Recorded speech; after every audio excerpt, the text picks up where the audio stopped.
তাহলে এই যে নন ইকুইলিব্রিয়াম থার্মোডাইনামিক্স বা ইরিভার্সিবল থার্মোডাইনামিক্স, এই যে জায়গাটা আর কি, সেই জায়গাটা আমাদের একটুখানি পড়তে হবে। আচ্ছা, এটা খেয়াল রাখবে, এটা কিন্তু নন ইকুইলিব্রিয়াম স্ট্যাটিস্টিক্যাল মেকানিক্স না, এটা হচ্ছে নন ইকুইলিব্রিয়াম থার্মোডাইনামিক্স। হ্যাঁ, সিলেবাসটা যেটা আছে, একটা নন ইকুইলিব্রিয়াম থার্মোডাইনামিক্স আলাদা, নন ইকুইলিব্রিয়াম স্ট্যাটিস্টিক্যাল মেকানিক্স আলাদা, আর নন ইকুইলিব্রিয়াম থার্মোডাইনামিক্স আলাদা। নন ইকুইলিব্রিয়াম থার্মোডাইনামিক্স বা ইরিভার্সিবল থার্মোডাইনামিক্স, যেটা নিয়ে আমরা অ্যাকচুয়ালি ইন্টারেস্টেড এখন আর কি। হ্যাঁ, আচ্ছা, আর এমনি নন ইকুইলিব্রিয়াম যে স্ট্যাটিস্টিক্যাল মেকানিক্স যে পার্টগুলো আর কি, ব্রাউনিয়ান মোশন বা ইত্যাদি এই রিলেটেড জিনিসপত্র যেগুলো, সেগুলো বিদ্যাসাগর ইউনিভার্সিটি সিলেবাসের মধ্যে নেই। মানে ক্যালকাটা ইউনিভার্সিটি সিলেবাসে এখন আমি জানি না পাল্টেছে কিনা, আমাদের সময় হচ্ছে এই নন ইকুইলিব্রিয়াম থার্মোডাইনামিক্স বা ইরিভার্সিবল থার্মোডাইনামিক্স এই পার্টটা ছিল না, তার বদলে যেটা ছিল হচ্ছে ওই তোমার এই ব্রাউনিয়ান মোশন রিলেটেড যে জায়গাটা আর কি, মানে যেটা নন ইকুইলিব্রিয়াম স্ট্যাটিস্টিক্যাল মেকানিক্স পার্টের মধ্যে পড়ে সেইটা। আচ্ছা, আমরা সিলেবাসে যে জিনিসটা আছে মূলত সেই জিনিসটাই কভার করব। জিনিসটা খুব একটা কঠিন হবে না যদি তুমি ক্লাসিক্যাল থার্মোডাইনামিক্সটা মোটামুটিভাবে বোঝো।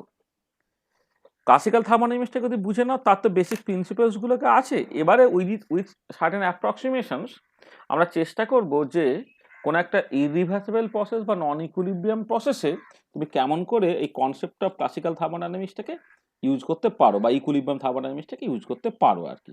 সেটা হচ্ছে আমাদের মূল বিষয় হবে আর কি। ঠিক আছে, তাহলে আমরা খুব ধীরে ধীরে এখানে দেখো, এখানে যেটা হয় সাবজেক্টটা একটু হয়তো খটোমটো লাগতে পারে, কারণ এই জিনিসটা তুমি আগে পড়োনি, কিন্তু যে টাইপের টার্মস বা টার্মিনোলজিস ইউজ করব সেইগুলো কিন্তু ক্লাসিক্যাল থার্মোডাইনামিক্স বা ইকুইলিব্রিয়াম থার্মোডাইনামিক্স, যেটা বিএসসিতে তোমরা অনেক দিন ধরে পড়েছো, সেইগুলি মূলত আলোচিত হবে।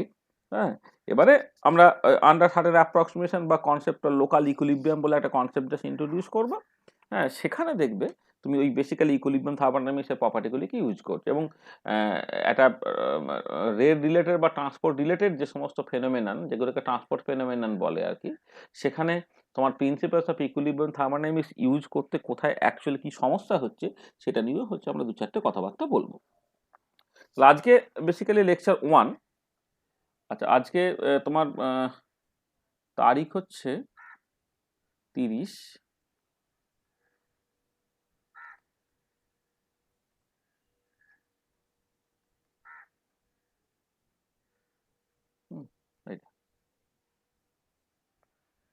আচ্ছা, আমরা প্রথমেই জাস্ট বুঝতে চাইছি যে মানে আমরা এই যে কোর্সটা নিচ্ছি সেই কোর্সটার এম অ্যাকচুয়ালি কি। আচ্ছা, সেই কোর্সটার এম যদি তুমি দেখো, তাহলে সেটা হচ্ছে এই যে আমরা ওই ইরিভার্সিবল প্রসেসে সাচ আজ ট্রান্সপোর্ট প্রসেসেস, সেইগুলোকে জাস্ট বুঝতে চাইছি যখন কি না সিস্টেমটা তোমার ওই ইকুইলিব্রিয়াম থেকে দূরে আছে আর কি, সেরকম একটা, বা মানে ইকুইলিব্রিয়াম থেকে কিছুটা জাস্ট ডেভিয়েটেড হয়ে আছে সেইটা। তাহলে দেখো জাস্ট আমি এইভাবে ব্যাপারটাকে শুরু করি।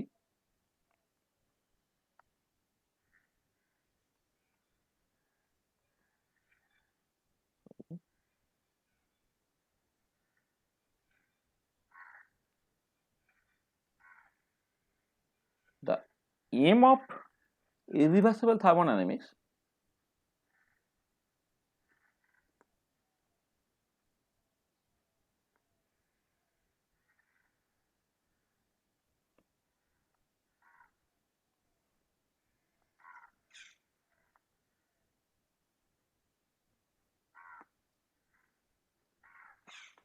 is to explain the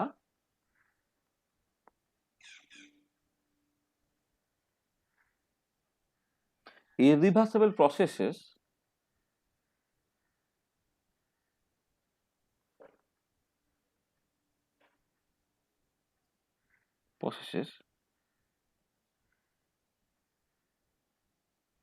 under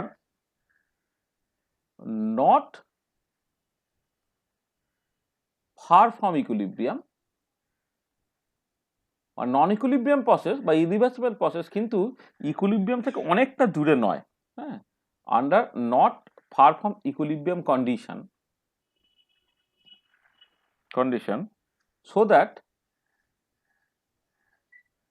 one can apply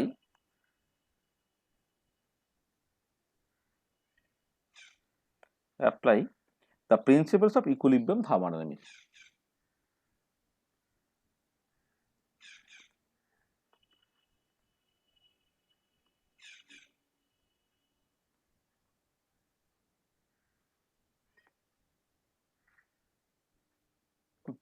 তাহলে কি হলো, the aim of irreversible thermodynamics is to explain the irreversible processes under not far from equilibrium condition so that one can apply the principles of equilibrium thermodynamics. এটা হচ্ছে major জায়গাটা।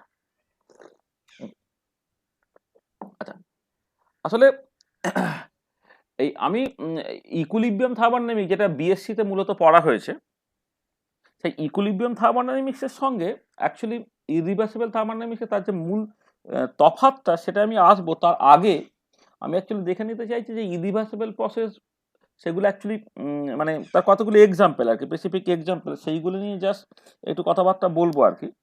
আচ্ছা, এখানে একটা জিনিস বলি যে আমার তো বিএসসিতে 3 বছর ধরে এবং এমএসসি ফার্স্ট সেমিস্টারে আমরা তো ইকুইলিব্রিয়াম থার্মোডাইনামিক্স অনেকটাই পড়েছি। তারপরে হঠাৎ করে আবার নতুন একটা থার্মোডাইনামিক্স পড়ার দরকার পড়লো কেন? তার কারণটা মূলত হচ্ছে যে আমরা যখন ক্লাসিক্যাল থার্মোডাইনামিক্স পড়েছি, সেই classical thermodynamics is primarily concern with the study of systems in equilibrium, ঠিক আছে?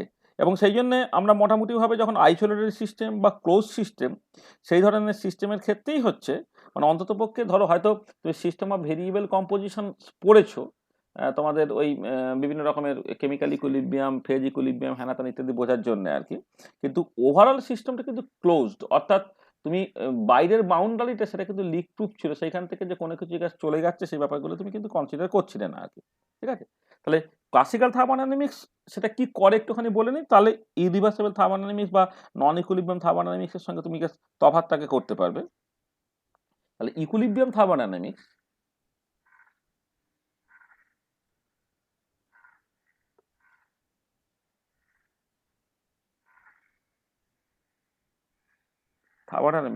is primarily concerned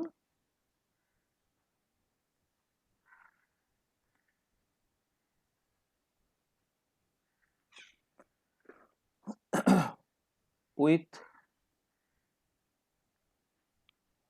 study of systems in equilibrium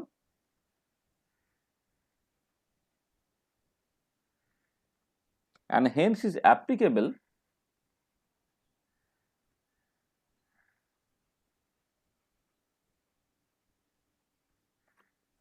only to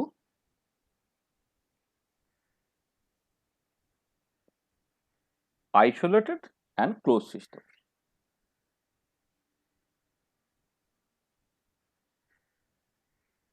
Closed system. তাহলে ইকুইলিব্রিয়াম থার্মোডাইনামিক্স যেটা আমরা পড়েছি অলরেডি আর কি, সেইটা তুমি একটু খেয়াল করে দেখবে, সেটা অ্যাপ্লিকেবল ক্লোজ সিস্টেম এবং আইসোলেটেড সিস্টেমের জন্য, এবং সেই সমস্ত প্রসেসগুলোর ক্ষেত্রেই তুমি ইকুইলিব্রিয়াম থার্মোডাইনামিক্স ইউজ করেছো যে প্রসেসগুলো অ্যাকচুয়ালি তোমার ইকুইলিব্রিয়ামে পৌঁছে গেছে। আচ্ছা, এবারে এই যে বিভিন্ন রকমের প্রসেসগুলো আমি যখন দেখি তখন তুমি 3টে ডিফারেন্ট সিচুয়েশন তুমি দেখতে পাবে। মানে তুমি ধরো কোনো একটা পার্টিকুলার সিস্টেমই যদি আমি কনসিডার করি, ধরো মানে প্রসেসটা নয় বাদ দিয়ে আমি যদি প্রথমে একটা সিস্টেমটা কনসিডার করি,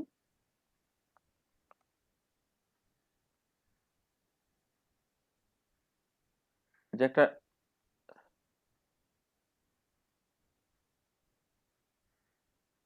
থার্মোডাইনামিক সিস্টেম, এটা তুমি জানো যে 3 রকমের মেনলি হয়। একটা আইসোলেটেড সিস্টেম,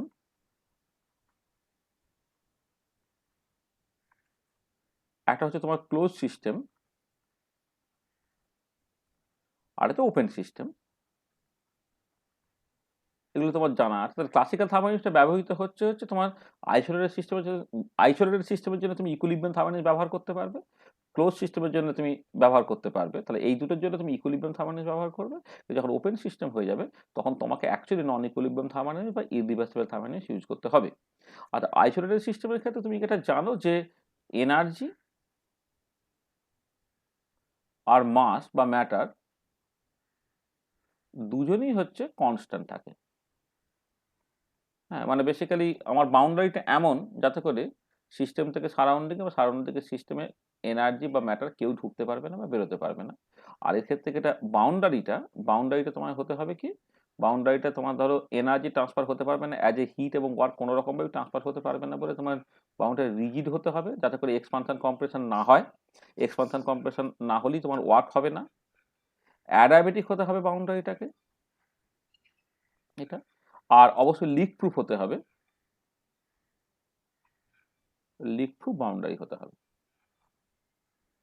তাহলে এই একটা পার্টিকুলার সিস্টেমকে যদি একটা rigid adiabatic leak proof boundary তুমি ঘিরে দাও, তাহলে energy as a form of heat and work যেতে পারছে না, আর ম্যাটার তো ট্রান্সফার হতে পারছে না, কারণ এটা লিক প্রুফ বাউন্ডারি। তখন যে সিস্টেমটা হবে সেটা বেসিক্যালি আইসোলেটেড সিস্টেম। আর ক্লোজ সিস্টেমের ক্ষেত্রে হচ্ছে এনার্জি সেটা বেসিক্যালি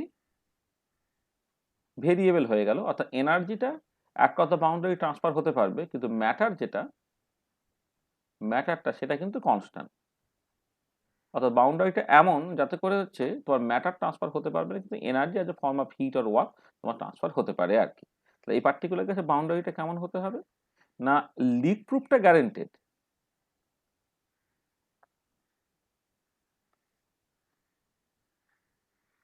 মানে লিক প্রুফ তোমাকে হতেই হবে যাতে করে ম্যাটার ট্রান্সফার না করে, এটা হলো। আগে তার সাথে যেটা হবে তুমি, sorry,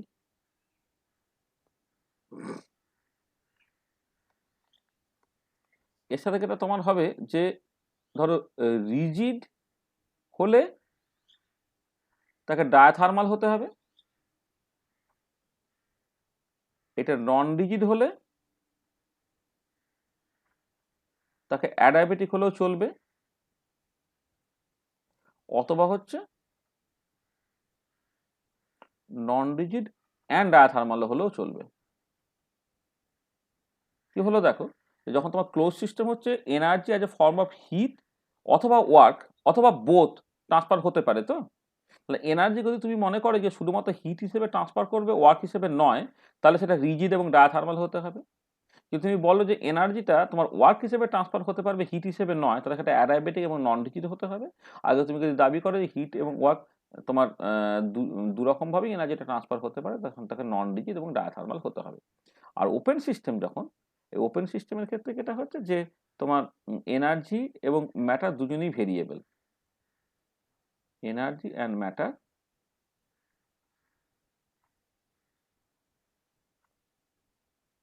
both are variable. Energy matter দুজনেই ট্রান্সফার হতে পারে তোমার যদি সিস্টেমটা ওপেন সিস্টেম হয়। এবং এই পার্টিকুলার কেসে যে তোমার সকল বাউন্ডারিটা তোমার এদিকে এদিকে লিক প্রুফ আর হওয়া চলবে না, তার মানে পারমিয়েবল অর সেমি পারমিয়েবল তো হতেই হবে, পারমিয়েবল আর সেমি পারমিয়েবল বাউন্ডারি হতে হবে।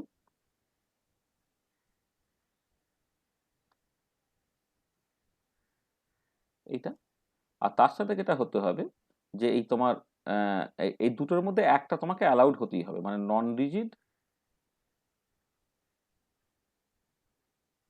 অ্যান্ড অর ডায়াথার্মাল, এই দুটোর মধ্যে একটা কন্ডিশন তোমাকে স্যাটিসফাই করতেই হবে আর কি।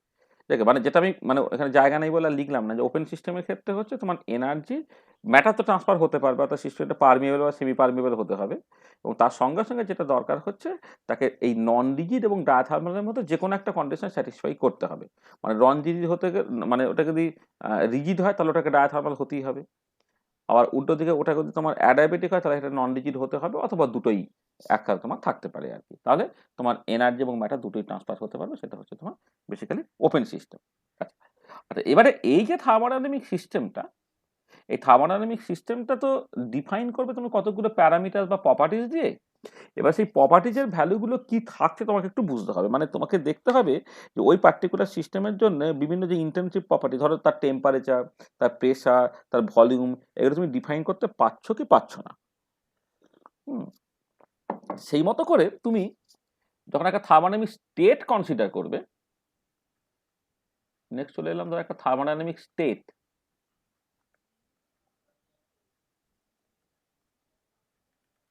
থার্মোডাইনামিক স্টেট, থার্মোডাইনামিক স্টেটের ক্ষেত্রে কি হচ্ছে না, দ্য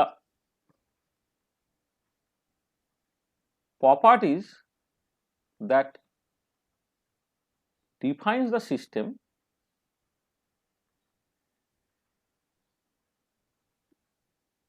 should have some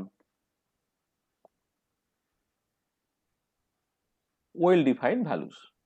মানে ধরো একটা গ্যাসিয়াস সিস্টেম তুমি কনসিডার করছো, তা গ্যাসিয়াস সিস্টেমকে তুমি ক্যারেক্টারাইজ করছো কি দিয়ে? তার প্রেসার, ভলিউম, টেম্পারেচার, তার নাম্বার অফ মোলস ইত্যাদি দিয়ে। এবার তুমি pressure, volume, temperature, number of moles তার কিছু স্পেসিফিক ভ্যালুস বলে দিলে, স্পেসিফিক ভ্যালুস যদি আমি বলে দিই তাহলে আমি কি করলাম না বেসিক্যালি তোমার থার্মোডাইনামিক সিস্টেমটাকে থার্মোডাইনামিক স্টেটটাকে ডিফাইন করে ফেললাম। তাহলে কি হচ্ছে দেখো, এমনি গ্যাসিয়াস সিস্টেম একটা আইডিয়াল গ্যাসিয়াস সিস্টেম, সেটাকে ক্যারেক্টারাইজ করা হচ্ছে প্রেসার, ভলিউম, টেম্পারেচার এবং নাম্বার অফ মোলস দিয়ে। এবার তুমি বললে যে না এই পার্টিকুলার থার্মোডাইনামিক সিস্টেমটা বা এই গ্যাসিয়াস স্টেটটা প্রেসারটা P1, ভলিউমটা V1, temperature T1, number of moles N1। তাহলে P1, V1, T1, N1 এই চারটে কিন্তু তুমি ফিক্স করে দিলে। তাহলে ফিক্স করে দিলাম মানে বেসিক্যালি হচ্ছে আমি সিস্টেমটা একটা পার্টিকুলার স্টেট ডিফাইন করে ফেললাম। আচ্ছা, আচ্ছা, এবারে এই যে স্টেটটা যেটা আমি বলছি যে তোমার যে প্রপার্টিজ গুলো দিয়ে তুমি জাস্ট এই থার্মোডাইনামিক সিস্টেমটাকে ডিফাইন করবে তার কিছু ওয়েল ডিফাইন্ড ভ্যালুজ আছে। এই ওয়েল ডিফাইন্ড ভ্যালুজ থাকাটা আদৌ সম্ভব কি সম্ভব না, this is very very important. ধরো তুমি এরকম একটা সিচুয়েশন কনসিডার করছো যে ধরো তুমি 1 কাপ চা নিয়ে আমি যেমন খেতে বসেছি এখন, তাহলে ওই চা তার একটা এই চাটার একটা পার্টিকুলার স্টেটে আছে, ধরো গরম অবস্থায় আছে। গরম অবস্থায় আছে মানে তুমি জাস্ট ভাবছো তার একটা স্পেসিফিক টেম্পারেচার আছে। এবারে যেটা হচ্ছে যেহেতু কাপটা ফাঁকা বা এয়ারে ওপেন আছে, তা তার টেম্পারেচারটা কন্টিনিউয়াসলি কমছে। তাহলে তুমি খেয়াল করে দেখো, তুমি বললে যে এই চাটা একটা পার্টিকুলার স্টেটে আছে, কিন্তু ওই স্টেটটা একটু পরেই জাস্ট চেঞ্জ হয়ে গেল, কারণ হিটটা সিস্টেম থেকে বেরিয়ে চলে যাচ্ছে বলে তোমার কিন্তু ওর করসপন্ডিং টেম্পারেচারটা সেটা কিন্তু কন্টিনিউয়াসলি কমতে থাকছে। তাহলে এবারে দেখো, এই যে যদি কন্টিনিউয়াসলি কমতে থাকে তাহলে সেই সিস্টেমটাকে ক্যারেক্টারাইজ করার জন্য টেম্পারেচারটা আমার স্পেসিফিক করে দেওয়া দরকার ছিল, এই টেম্পারেচার তুমি স্পেসিফিক করতে পারছো না। তার মানে সমস্যা হচ্ছে এইটা যে কখনো কখনো তুমি ওই সিস্টেমটাকে ক্যারেক্টারাইজ করছে যে সমস্ত প্রপার্টিগুলো দিয়ে সেই প্রপার্টিগুলো থেকে স্পেসিফিক করতে পারবে, আর কখনো কখনো কিন্তু তুমি চাইলেও এই প্রপার্টিগুলোকে স্পেসিফিক করতে পারবে না। সেই মতো করে তুমি যদি থার্মোডাইনামিক স্টেটটাকে দেখো, সেই থার্মোডাইনামিক স্টেট কিন্তু 3টে ডিফারেন্ট পসিবিলিটির মধ্যে থাকতে পারে। সরি,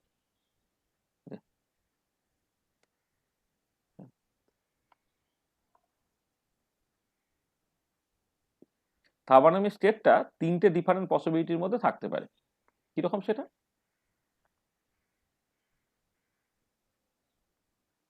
থার্মোডাইনামিক স্টেট যেটা আমি অ্যাকচুয়ালি মানে দেখতে অভ্যস্ত, বা হয়তো মানে ক্লাস মানে গত 3-4 বছর ধরে তোমার ইকুইলিব্রিয়াম থার্মোডাইনামিক্স পড়ে পড়ে এমন একটা সেন্স তোমাদের তৈরি হয়েছে যে থার্মোডাইনামিক স্টেট মানেই বেসিক্যালি সেটা হচ্ছে তোমার equilibrium state.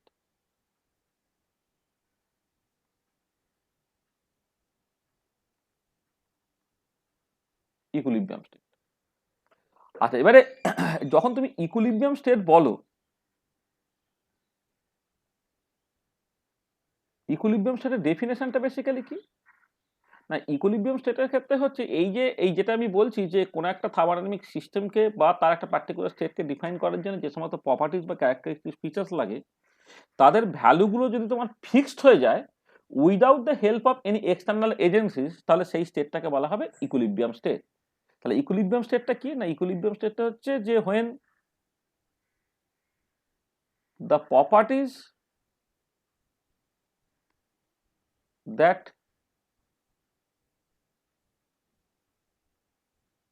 characterize a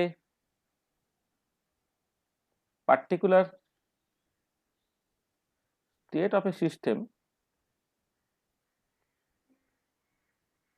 attain a set of constant values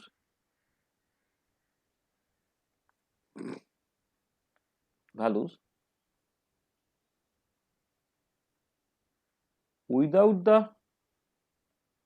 help of any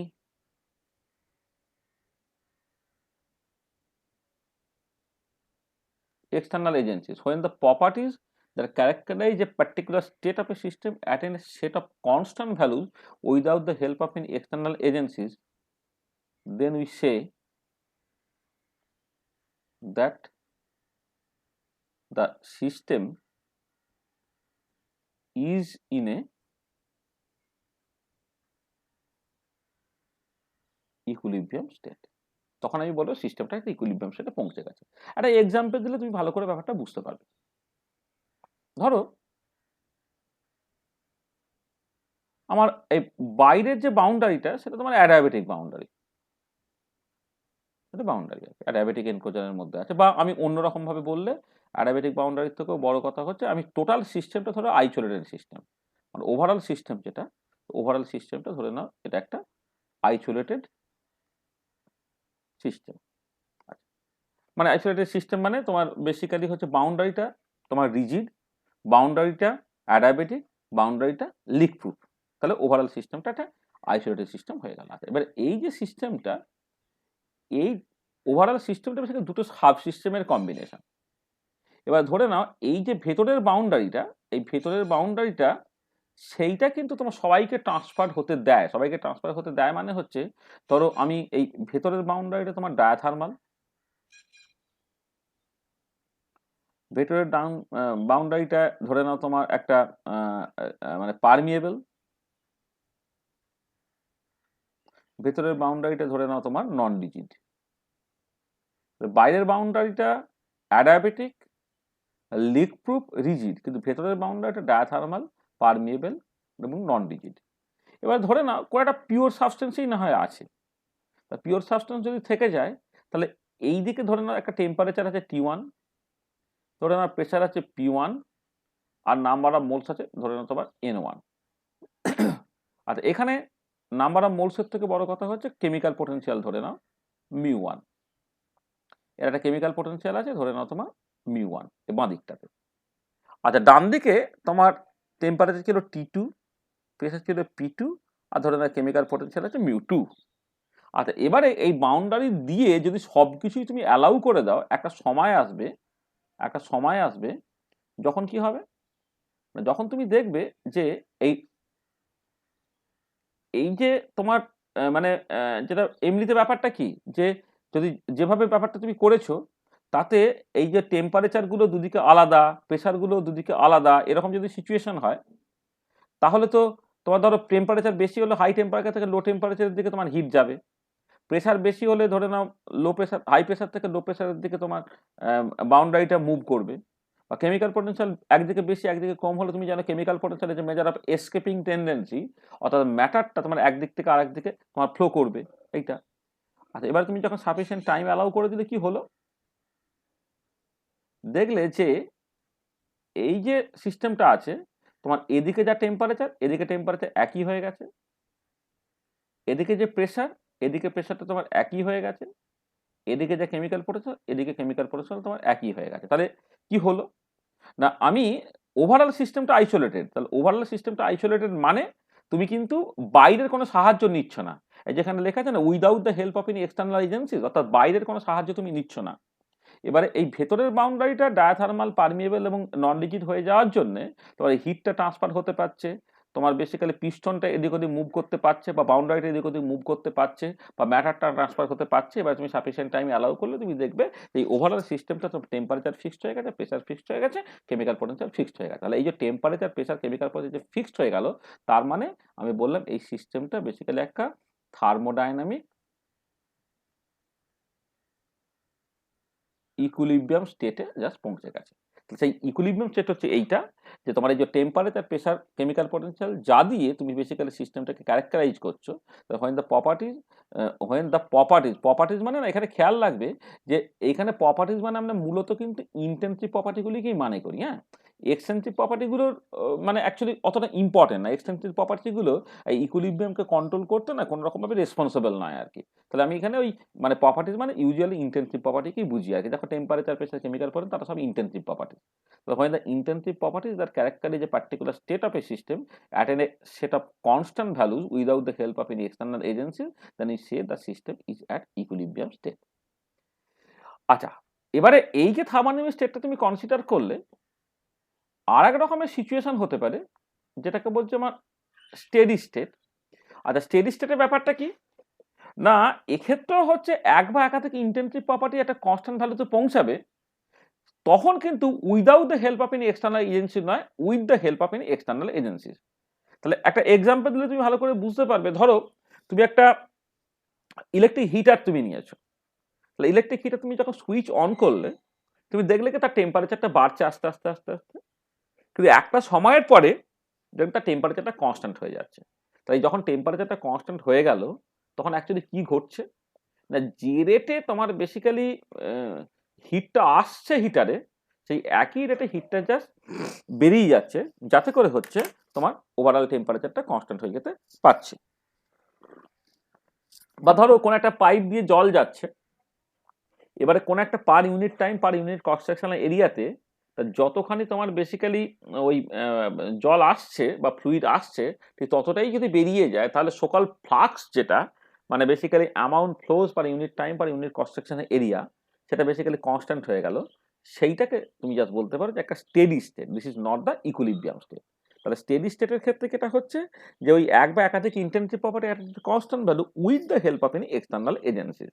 তাহলে ওই যেমন ইলেকট্রিক হিটারে তোমার ইলেকট্রিক সুইচ মানে কারেন্টটা থাকলে বা ইলেকট্রিক সুইচটা অন করা থাকলে তবেই তুমি টেম্পারেচারটাকে কনস্ট্যান্ট রাখতে পারবে। কারেন্ট মানে ইলেকট্রিক মানে সুইচটা অফ করে দিলে তোমার কিন্তু তখন টেম্পারেচারটা দেবে গ্র্যাজুয়ালি কমতে থাকবে। বা একটা পাইপ দিয়ে জল যাচ্ছিল, যতক্ষণ পর্যন্ত এদিক থেকে সাপ্লাই আছে ততক্ষণ পর্যন্ত তোমার basically amount flows per unit time per unit cross section area অর্থাৎ ফ্লাক্সটা কনস্ট্যান্ট থাকছে। কিন্তু তুমি ওদিকে যখন পৌরসভা থেকে জল দেওয়াটা যখন বন্ধ করে দিলে একটা সময় পরে কিন্তু তোমাকে ফ্লোটা আস্তে আস্তে আস্তে কমে গিয়ে তোমার এটা জিরোর দিকে পৌঁছে যাচ্ছে। তার মানে ফিডব্যাকটা তোমার লাগছে, ফিডব্যাক মানে সাপ্লাইটা লাগছে, সাপ্লাইটা বন্ধ হয়ে গেলেই কিন্তু সকল যে জিনিসগুলোকে কনস্ট্যান্ট ছিল সেই কনস্ট্যান্টটা তুমি আর রাখতে পারবে না। তো সেই মতো করে আরেকটা স্টেট যার দরকার, সেটা হচ্ছে তোমার স্টেডি স্টেট।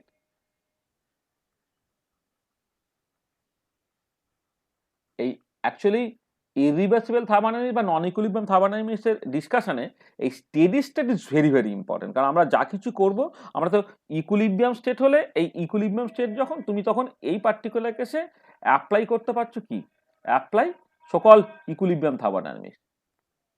তুমি এই পার্টিকুলার কেসে ইকুইলিব্রিয়াম থার্মোডাইনামিক্সকে অ্যাপ্লাই করতে পারছো, যেটা নিয়ে আমরা অ্যাকচুয়ালি কিন্তু কনসার্ন নয়, এটা নিয়ে অনেক ডিসকাশন অলরেডি হয়েছে। এবার স্টেডি স্টেট যেটা, সেটাই অ্যাকচুয়ালি ভীষণ ইম্পর্টেন্ট। এটা কি, এটা হচ্ছে when the intrinsic properties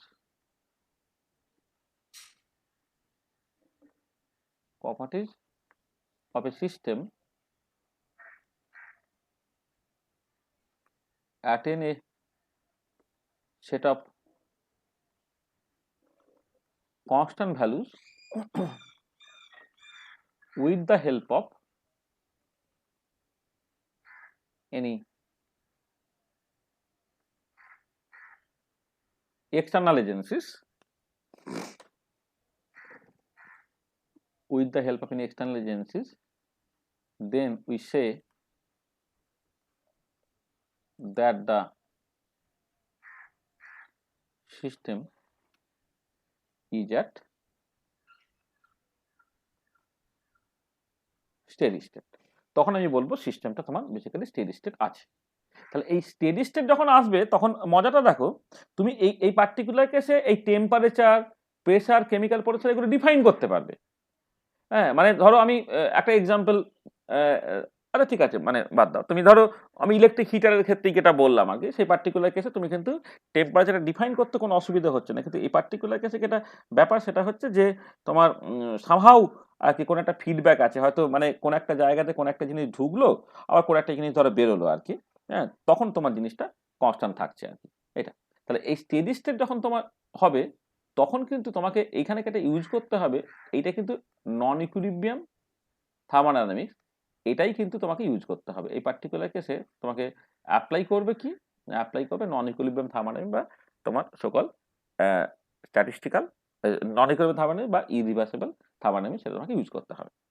আচ্ছা, এই যে তোমার এই ইকুইলিব্রিয়াম স্টেট এবং স্টেডি স্টেট, এই তফাৎটা যেমন আমরা একটা এক্সাম্পল দিয়ে বললাম, এটা আরেকটু পরিষ্কার তোমার ধারণা থাকতে হবে যে অ্যাকচুয়ালি ইকুইলিব্রিয়াম স্টেট এবং স্টেডি স্টেট বলতে আমি কি বুঝছি। দেখো একটা কেমিক্যাল রিয়াকশন ধরো আমি কনসিডার করি, তাহলে তুমি বুঝতে পারবে যে কেমিক্যাল রিয়াকশন একটা কনসিডার করছি। ধরে নাও একটা মেকানিজম বললাম, এরকম একটা মেকানিজম, একটা একটা কেমিক্যাল ইকুইলিব্রিয়াম তোমায় দেখাই। Consider A chemical reaction that proceeds via the following two possible mechanism।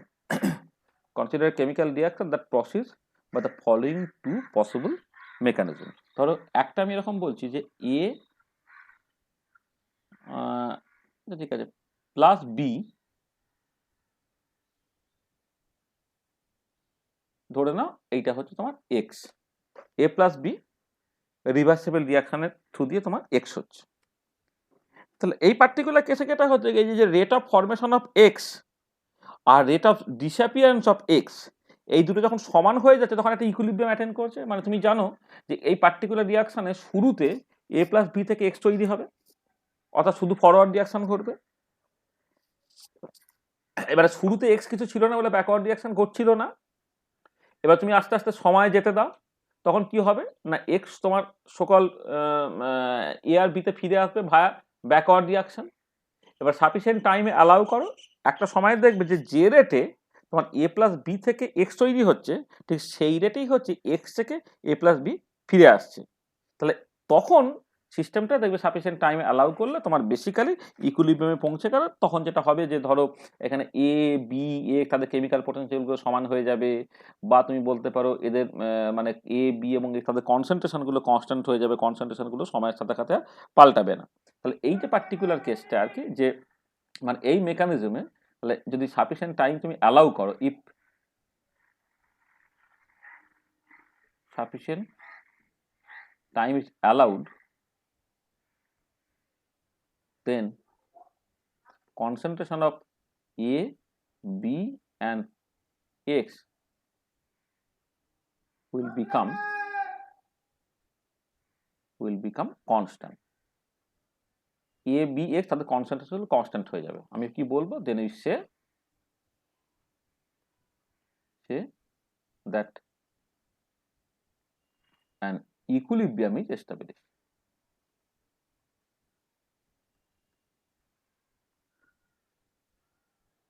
তাহলে এইটা হচ্ছে তোমার কেস ওয়ানে। ধরো একটা ওই যে প্রথম যে মেকানিজমটা বলছে, মানে দুটো মেকানিজমের কথা বলে গেছো, প্রথম মেকানিজম এই ধরনের সিচুয়েশনটা হচ্ছে।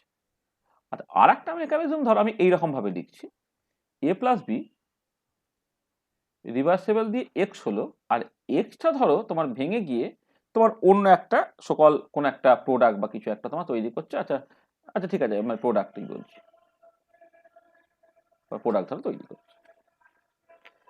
আচ্ছা মানে এই পার্টিকুলার দেখ, এই পার্টিকুলার এ বি এক্স সবাইয়ের কনসেন্ট্রেশনই তোমার কনস্ট্যান্ট হয়ে যাবে যখন তুমি সাফিসিয়েন্ট টাইম অ্যালাউ করবে, তখন বলবে ইকুইলিব্রিয়ামটা তোমার এসে গেছে। কিন্তু এই পার্টিকুলার কেসে দেখো, যদি সাফিসিয়েন্ট তুমি যদি সাফিসিয়েন্ট টাইমে তোমার মানে হয়তো একটু সময় তোমাকে ওয়েট করতে হলো, মানে এই পার্টিকুলার কেসে কি এক্সটার্নাল কন্ডিশন চেঞ্জ যদি না করো, তাহলে তোমার এই যে এক্সট্রা সরি কি হলো, কি হয়ে গেল, এটা আবার এরকম হয়ে গেল কেন?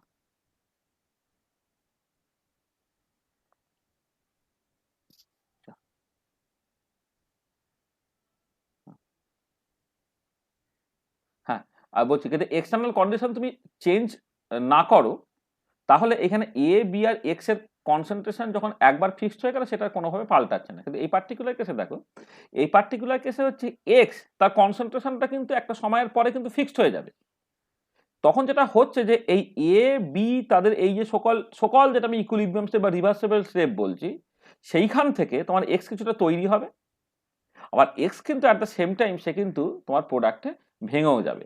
তার মানে এই পার্টিকুলার কেসে দেখো, এই পার্টিকুলার কেসে হচ্ছে যে এ প্লাস বি থেকে এক্স তৈরি হলো আর এক্স ভেঙে গেল করে এ প্লাস বিতে গেলো, এই দুটো স্টেপই আছে। এই পার্টিকুলার কেসে কিন্তু এক্স এর কনসেন্ট্রেশন একটা সার্টেন টাইমের পর তোমার ফিক্সড হতে পারে, কিন্তু এই ফিক্সটা যখন হচ্ছে সেইটা কিন্তু শুধুমাত্র এই ইকুইলিব্রিয়ামটার জন্য না, তোমার যে রেটে এ প্লাস বি থেকে এক্স তৈরি হচ্ছে সেই ইকুয়াল রেটে হচ্ছে এক্স থেকে এ প্লাস বিতে ফিরে গেল, প্লাস হচ্ছে তোমার এক্স থেকে প্রোডাক্টে চলে গেল।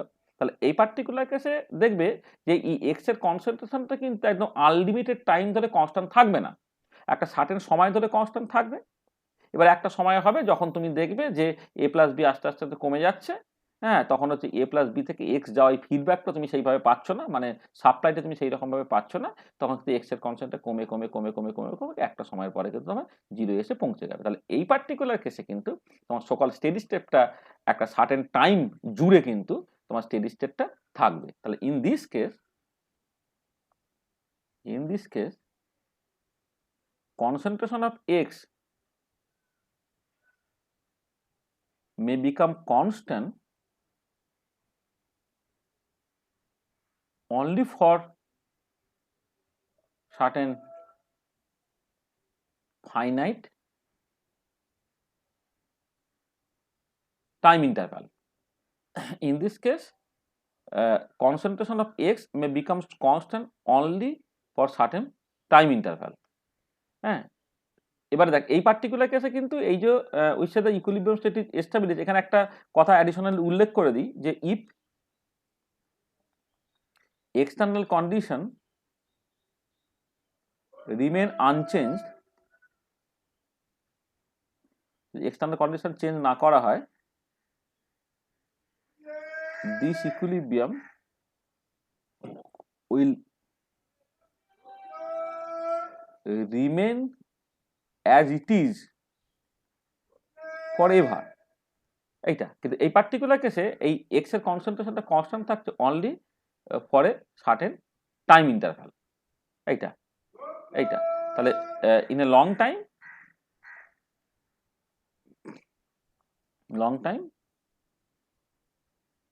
concentration of X will decrease and finally it tends to zero value. তাহলে এই যে একটা সময় যে সময় কনসেন্ট্রেশনটা তোমার কনস্ট্যান্ট ছিল, হ্যাঁ, সেই যে টাইম ইন্টারভ্যাল তুমি বললো স্টেডি স্টেটটা তোমার মেনটেন হয়েছে। তাহলে তাহলে তাহলে মানে in this case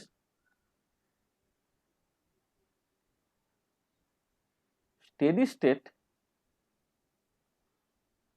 is maintained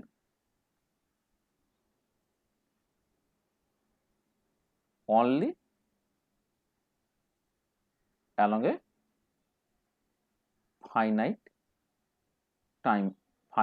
time interval. তাহলে বুঝতে পারলে যে স্টেডি ইকুইলিব্রিয়াম স্টেট এবং স্টেডি স্টেট তার তফাৎটা তুমি যা সেটা কেমিক্যাল রিঅ্যাকশনের ক্ষেত্রে আমি কেমন করে ব্যাপারটাকে দেখাচ্ছি এইটা। আর এই স্টেডি স্টেট পার্টটা কিন্তু তোমাকে ইউজ করতে হবে principal of non equilibrium thermodynamics বা প্রিন্সিপাল অফ ইরিভার্সিবল থার্মোডাইনামিক্স, যেখানে ইকুইলিব্রিয়াম থার্মোডাইনামিক্স ইউজ করলে তোমার চলে না। আর একটা কেস যেটা হচ্ছে এই সব কিছুর ঊর্ধ্বে, সেটা হচ্ছে আমার non steady state. Non steady state or একদমই মানে অর তোমার একদম সরাসরি একদম ইরিভার্সিবল প্রসেস, একদম সরাসরি যেটাকে তুমি ইরিভার্সিবল প্রসেস বলছো আর কি। এইটা মানে যাকে মানে মানে প্রসেসটার সঙ্গে তোমার স্টেডি স্টেটের জাস্ট মানে স্টেটের তফাৎ আছে। মানে প্রসেস একটা basically detail description of the pathway by which the reactor are transform into product. আর এটা হচ্ছে একটা স্টেট, মানে যেখানে থার্মোডাইনামিক সিস্টেমটাকে ক্যারেক্টারাইজ করতে যে সমস্ত প্যারামিটারগুলো তার কিছু স্পেসিফিক ভ্যালুস তুমি বলে দিচ্ছ।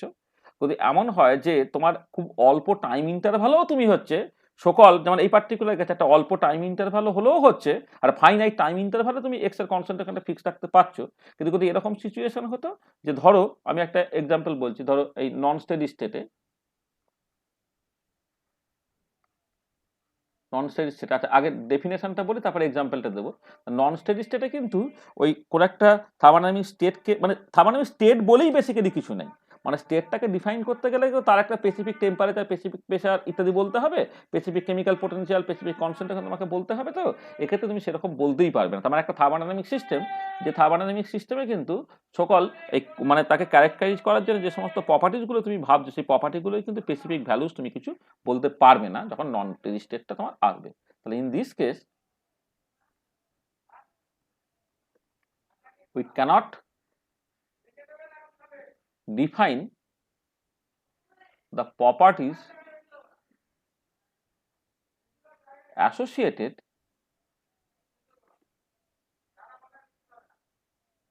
you cannot define the properties associated to the state of the system.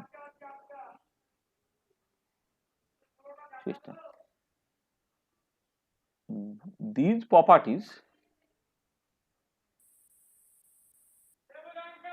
are changing continuously.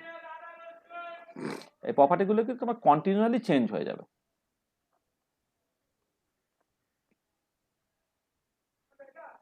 R changing continuously. মানে তুমি এই পার্টিকুলার ক্ষেত্রে টেম্পারেচার ডিফাইন করতে পারবে না, প্রেশার ডিফাইন করতে পারবে না, কেমিক্যাল প্রসেস ডিফাইন করতে পারবে না, কিছুই করতে পারবে না। তো একটা এক্সাম্পল দিই, ধরো লেটস সে এরকম একটা রিয়াকশন, ধরো এ থেকে এটা সিম্পলি তোমার বি হচ্ছে। তাহলে এই পার্টিকুলার কেসে তুমি এই এ বা বি এই এদের মানে একটা কনসেন্ট্রেশন ফিক্সড হয়ে তুমি কখনো বলতে পারবে না। এখানে এ এবং বি দুজনেরই কনসেন্ট্রেশন কিন্তু কন্টিনিউয়াসলি পাল্টাচ্ছে। মানে একদম শুরু T=0 আর T=∞, এইটুকু যদি বাদ দাও, তাহলে এ আর এর কনসেন্ট্রেশন কন্টিনিউয়াসলি কমতে থাকছে, বি এর কনসেন্ট্রেশন কন্টিনিউয়াসলি বাড়তে থাকছে। তাহলে in this case concentration of A or B is changing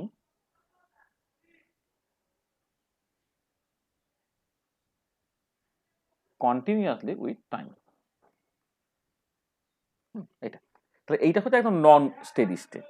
তাহলে আমার যেটা দরকার সেটা হচ্ছে যে মানে এই নন স্টেডি স্টেট এবং স্টেডি স্টেট এই দুটো জায়গা, সেইখানে তুমি প্রিন্সিপালস অফ থার্মোডাইনামিক্স কেমন করে কাজে লাগাবে, আর যেটা ইকুইলিব্রিয়াম স্টেট যদি হতো তাহলে কিভাবে কাজে লাগানো হয় সেইটা কিন্তু তুমি অলরেডি দেখে নিয়েছো। তার মানে যেটা দাঁড়াবে যে একটা সিস্টেম যখন স্টেডি স্টেটে থাকছে তখন কিন্তু তোমার মানে তুমি টেম্পারেচার, প্রেশার, কেমিক্যাল পোটেনশিয়াল এই টাইপের যে ইন্টেনসিভ প্রপার্টিগুলোকে তুমি ডিফাইন করতে পারছো, তাদের একটা ভ্যালু তুমি অ্যাসাইন করতে পারছো এইটা, কিন্তু সেইটা একটা ছোট্ট টাইম ইন্টারভ্যালই তোমাকে দেখতে হবে।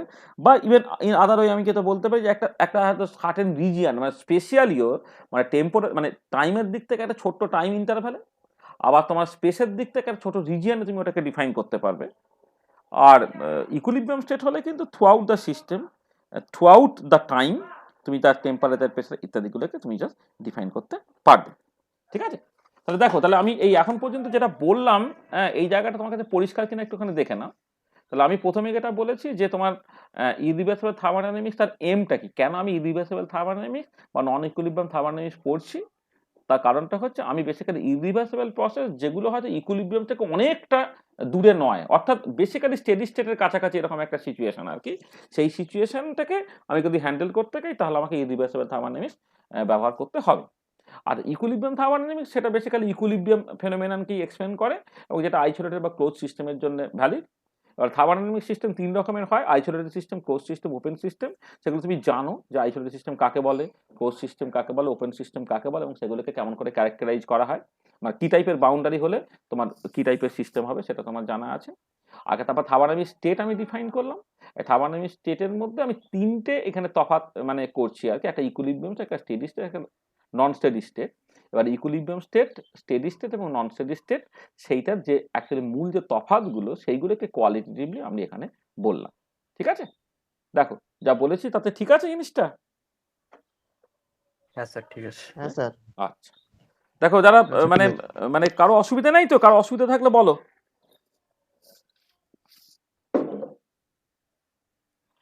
আচ্ছা, স্যার হ্যাঁ বলো। স্যার নন স্টেডি স্টেটের এক্সাম্পল রেডিও অ্যাক্টিভ মৌলগুলি হ্যাঁ একদম মতো হবে। একদম একদম ঠিক বলেছো, মানে খুব ভালো বলেছো। এটা হচ্ছে রেডিও অ্যাক্টিভ ডিকে ধরো, মানে রেডিও অ্যাক্টিভ ডিকে যখন হয়, রেডিও অ্যাক্টিভ ডিকে এইটা কিন্তু একটা মানে তোমার নন স্টেডি স্টেট। এটা রেডিও অ্যাক্টিভ ডিকের ক্ষেত্রে কিন্তু সত্যি সত্যি নন স্টেডি স্টেট এরা। হ্যাঁ, এটা হচ্ছে কন্টিনিউয়াসলি তোমার এটা কমতে থাকবে, মানে রেডিও অ্যাক্টিভিটির পরিমাণটা বলো বা নাম্বার অফ রেডিও অ্যাটমস যে সংখ্যাটা হচ্ছে সেটা কিন্তু তোমার কন্টিনিউয়াসলি কিন্তু কমতে থাকে, অবভিয়াসলি একটা এক্সাম্পল। এবং এক্ষেত্রে ওই জন্য দেখবে যখন ওই হয়তো তোমার ওই মানে কি বলে এটা এটা এটা কনজিকিউটিভনেস থাকে আর কি, যদি তুমি যদি যেটা হয় না যে রেডিও অ্যাক্টিভ যে বিভিন্ন রকম সিরিজগুলো আছে না, 4n 4n+1 4n+2 4n+3 যে সিরিজগুলো আছে, সেইখানে কিন্তু কোথাও দেখবে মানে হয়তো কোথাও কিছু ওই মানে এই মানে কখনো কখনো এরকম একটা সিউডো ইকুইলিব্রিয়াম মাঝে কোনো একটা স্টেপে হয়তো থেকে যেতে পারে। হয়তো দেখা গেল যে কোনো একটা সকল মানে রেডিও অ্যাক্টিভ ইন্টারমিডিয়েট আছে, তাই ইন্টারমিডিয়েটটা হয়তো মোটামুটিভাবে স্টেবল, তখন একটা সিউডো ইকুইলিব্রিয়াম জাস্ট মেনটেন করতে পারে, কিন্তু আদারওয়াইজ দেখবে একদম সেই একদম রেডিও অ্যাক্টিভ কোনো একটা দিকে সেখানে গিয়ে শেষ হয়, যেখানে গিয়ে ভীষণ স্টেবল একটা নিউক্লিয়াস যখন পেয়ে গেল সেখানে গিয়ে তোমার সেটা দেখবে তোমার বিসমাতে বা তোমার লেডে গিয়ে দেখবে রেডিও অ্যাক্টিভ সিরিজগুলো তোমার শেষ হচ্ছে আর কি।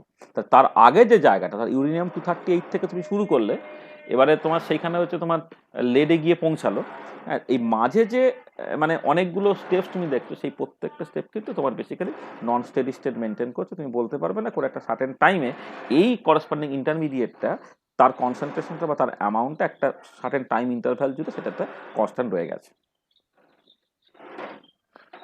ঠিক আছে? হ্যাঁ স্যার। আচ্ছা আচ্ছা, এবারে এই যে সকল নন স্টেডি স্টেট বা পরবর্তীকালে স্টেডি স্টেট যাই বলো না কেন, বা ইন আদার ওয়ে তুমি করতে বলতে পারো যে যেখানে তুমি নন ইকুইলিব্রিয়াম থার্মোডাইনামিক্স বা ইরিভার্সিবল থার্মোডাইনামিক্স ইউজ করবো, তার একটা পার্টিকুলার জায়গা, সেটা হচ্ছে to explain the transport phenomena. এই ট্রান্সপোর্ট ফেনোমেনন যেগুলো, আমি সেটা ডিফাইন করছি ট্রান্সপোর্ট ফেনোমেনন কাকে বলে। মানে বেসিক্যালি বিভিন্ন রকমের ফ্লো প্রসেস, সেটা হিট ফ্লো হতে পারে, সেটা চার্জ ফ্লো হতে পারে, সেটা মাস ফ্লো হতে পারে, বা কোনো একটা ভলিউম ফ্লো হতে পারে। তাহলে এই যে ফ্লো প্রসেস যেগুলো তুমি দেখেছো, সেইটার ক্ষেত্রে কিন্তু একই রকমের সিচুয়েশন হবে, যে ক্ষেত্রে তোমার ওই সকল যেটাকে বলবো যে তোমার ইকুইলিব্রিয়াম স্টেট, যেটা সেই ইকুইলিব্রিয়াম স্টেটটা মেনটেন হচ্ছে না, সেক্ষেত্রে হচ্ছে তোমার ওই কোনো একটা কিছু ফ্লো করে চলে গেছে, অর্থাৎ তোমার একটা ফ্লাক্স, তুমি নন জিরো ফ্লাক্স তুমি দেখতে পাচ্ছ আর কি। সেইটা তোমাকে একটুখানি বুঝতে হবে। এবং মানে যখন সত্যি সত্যি ইরিভার্সিবল থার্মোডাইনামিক্সের প্রিন্সিপাল বা নন ইকুইলিব্রিয়াম থার্মোডাইনামিক্সের প্রিন্সিপালগুলোকে ইউজ করবো, তাহলে যে কটা কেস আমরা এখানে এক্সাম্পল হিসেবে ট্রিট করবো, সেগুলো সবই রিলেটেড টু ট্রান্সপোর্ট ফেনোমেনন। ঠিক আছে? সেগুলো একটুখানি আমাদের দেখতে হবে। আচ্ছা, ট্রান্সপোর্ট ফেনোমেনন কাকে বলে সেইটা প্রথমে একটুখানি বুঝে না। আচ্ছা, ট্রান্সপোর্ট ফেনোমেনন হচ্ছে, ধরো নেচারে বেশ কিছু কিছু ফেনোমেনা আছে বা ঘটনা আছে, যেখানে তুমি দেখতে পাবে যে কোনো একটা এক্সেন্ট্রিক প্রপার্টি সেটা ফ্লো করছে from one region to another, যদি ওই দুটো রিজিয়নের মধ্যে কোনো একটা ইন্টেন্সিভ প্রপার্টির একটা গ্রেডিয়েন্ট থাকে। আর এক্সাম্পল দিলে তুমি আরো পরিষ্কার বুঝতে পারবে। ধরো একটা একটা মেটালিক রড আছে, একদিকে তোমার টেম্পারেচার বেশি, একদিকে টেম্পারেচার কম। তাহলে টেম্পারেচার একটা ইন্টেন্সিভ প্রপার্টি, একদিকে বেশি একদিকে কম, মানে হচ্ছে মানে যদি তুমি এক্স ডিরেকশন বরাবর তুমি যদি করসপন্ডিং রডটাকে রেখে দাও, তাহলে এক্স ভ্যারি করার সাথে সাথে তোমার টেম্পারেচার ভ্যারি করতে, অর্থাৎ ডিটি বাই ডিএক্সটা নন জিরো। তো অর্থাৎ অর্থাৎ বলো একটা টেম্পারেচার গ্রেডিয়েন্ট আছে। গ্রেডিয়েন্ট মানে বেসিক্যালি ডেরিভেটিভ আর কি, সেটা আছে। তার জন্য কি হচ্ছে, তার জন্য তুমি দেখতে পাচ্ছ হিটটা বেসিক্যালি ফ্লো করে যাচ্ছে from higher temperature region to lower temperature region. ঠিক আছে? তাহলে এই যে ফেনোমেনন গুলো, সেই ফেনোমেনন গুলোই হচ্ছে তোমার ট্রান্সপোর্ট ফেনোমেনার মধ্যে পড়ছে। তাহলে আমি ট্রান্সপোর্ট ফেনোমেনা কাকে বলবো? There is a series of phenomena, লিখি there is a series of phenomena বা ক্লাস অফ ফেনোমেনা, লিখি there is a class of phenomena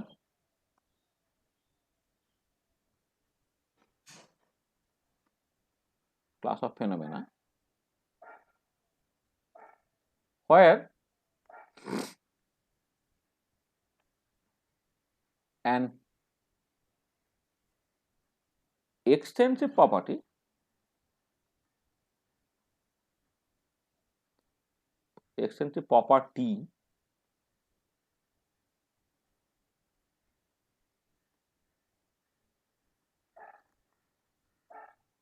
flows from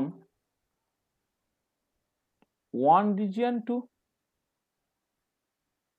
another if there is a gradient of some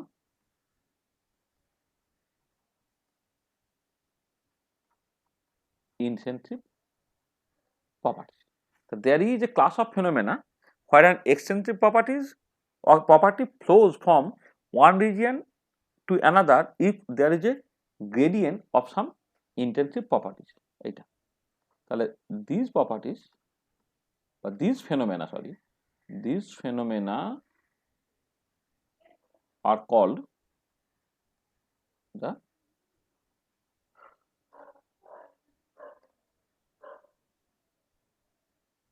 transport phenomena. এই ফেনোমেনাগুলোকে বলা হবে তোমার transport phenomena. ধরো মানে তুমি এক্সাম্পল হিসেবে যদি দেখো, এক্সাম্পল হচ্ছে তোমার মানে হিট ফ্লো করতে পারে, heat flows if there is a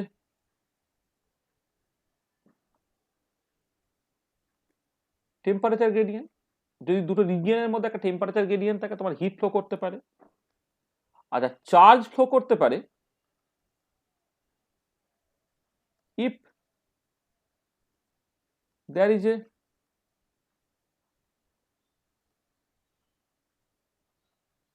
pressure gradient. হ্যাঁ, চার্জ ফ্লো করে যেতে পারে যদি কোনো একটা প্রেসার গ্রেডিয়েন্ট থাকে। আচ্ছা, তোমার মাস ফ্লো করতে পারে if there is a concentration gradient, যেটা ডিফিউশন ফেনোমেননতে তুমি দেখতে পাও। আচ্ছা, ভিসকোসিটি বা ফ্লুইডিটি সেই ধরনের ফেনোমেনা তুমি যেটা দেখতে পাও। মাস অর তুমি ভলিউমও বলতে পারো, volume flows if there is a pressure gradient. এই যে জিনিসগুলো, তাহলে এইগুলো হচ্ছে তোমার বেসিক্যালি সব ট্রান্সপোর্ট ফেনোমেনার এক্সাম্পল, যে একটা এক্সটেন্সিভ প্রপার্টি, তাহলে হিট, চার্জ, মাস বা ভলিউম, মানে যে হিট, চার্জ, মাস, ভলিউম,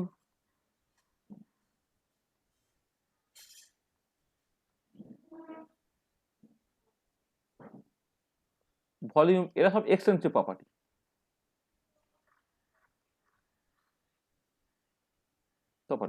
আর কার কার গ্রেডিয়েন্ট তুমি দেখছো? টেম্পারেচার, প্রেসার, কনসেন্ট্রেশন, সরি এটা প্রেসার গ্রেডিয়েন্ট কেন লিখেছি, potential gradient, sorry, there is a potential gradient, এখানে অন্য মনস্ক হয়ে লিখে ফেলেছি। এটা হচ্ছে there is a potential gradient, মানে চার্জ ফ্লো করবে কিন্তু একটা potential gradient, electric potential gradient থাকে। তাহলে টেম্পারেচার, ইলেকট্রিক পোটেনশিয়াল, এই ধরো কনসেন্ট্রেশন, এই ধরো প্রেসার, হ্যাঁ, এদের গ্রেডিয়েন্ট থাকলে তবে তোমার এক্সটেন্সিভ প্রপার্টিগুলো ফ্লো করছে। এইটা, এরা হচ্ছে তোমার সকল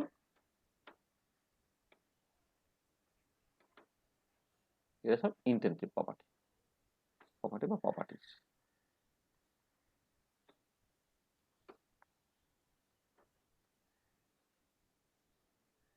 দেখো, তাহলে এই যে ফেনোমেনাগুলো, সেগুলো খুব ন্যাচারালি অকারিং ফেনোমেনা, তুমি অহরহ দেখো, রোজ দেখছো।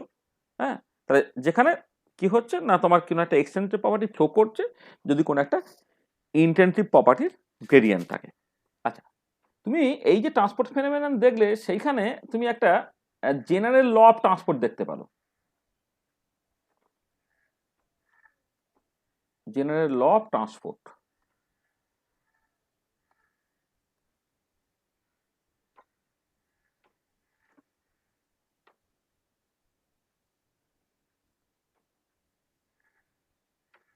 General law of transport. দেখো, ধরো আমি একটা টার্ম ডিফাইন করছি, ফ্লাক্স। ফ্লাক্স বলে একটা টার্ম ডিফাইন করছি, যেটা ভীষণ ভীষণ ইম্পর্টেন্ট আর কি, এই তোমার মানে নন ইকুইলিব্রিয়াম থার্মোডাইনামিক্স বা ইরিভার্সিবল থার্মোডাইনামিক্স বা ট্রান্সপোর্ট ফেনোমেনন, এগুলোকে বোঝার জন্য।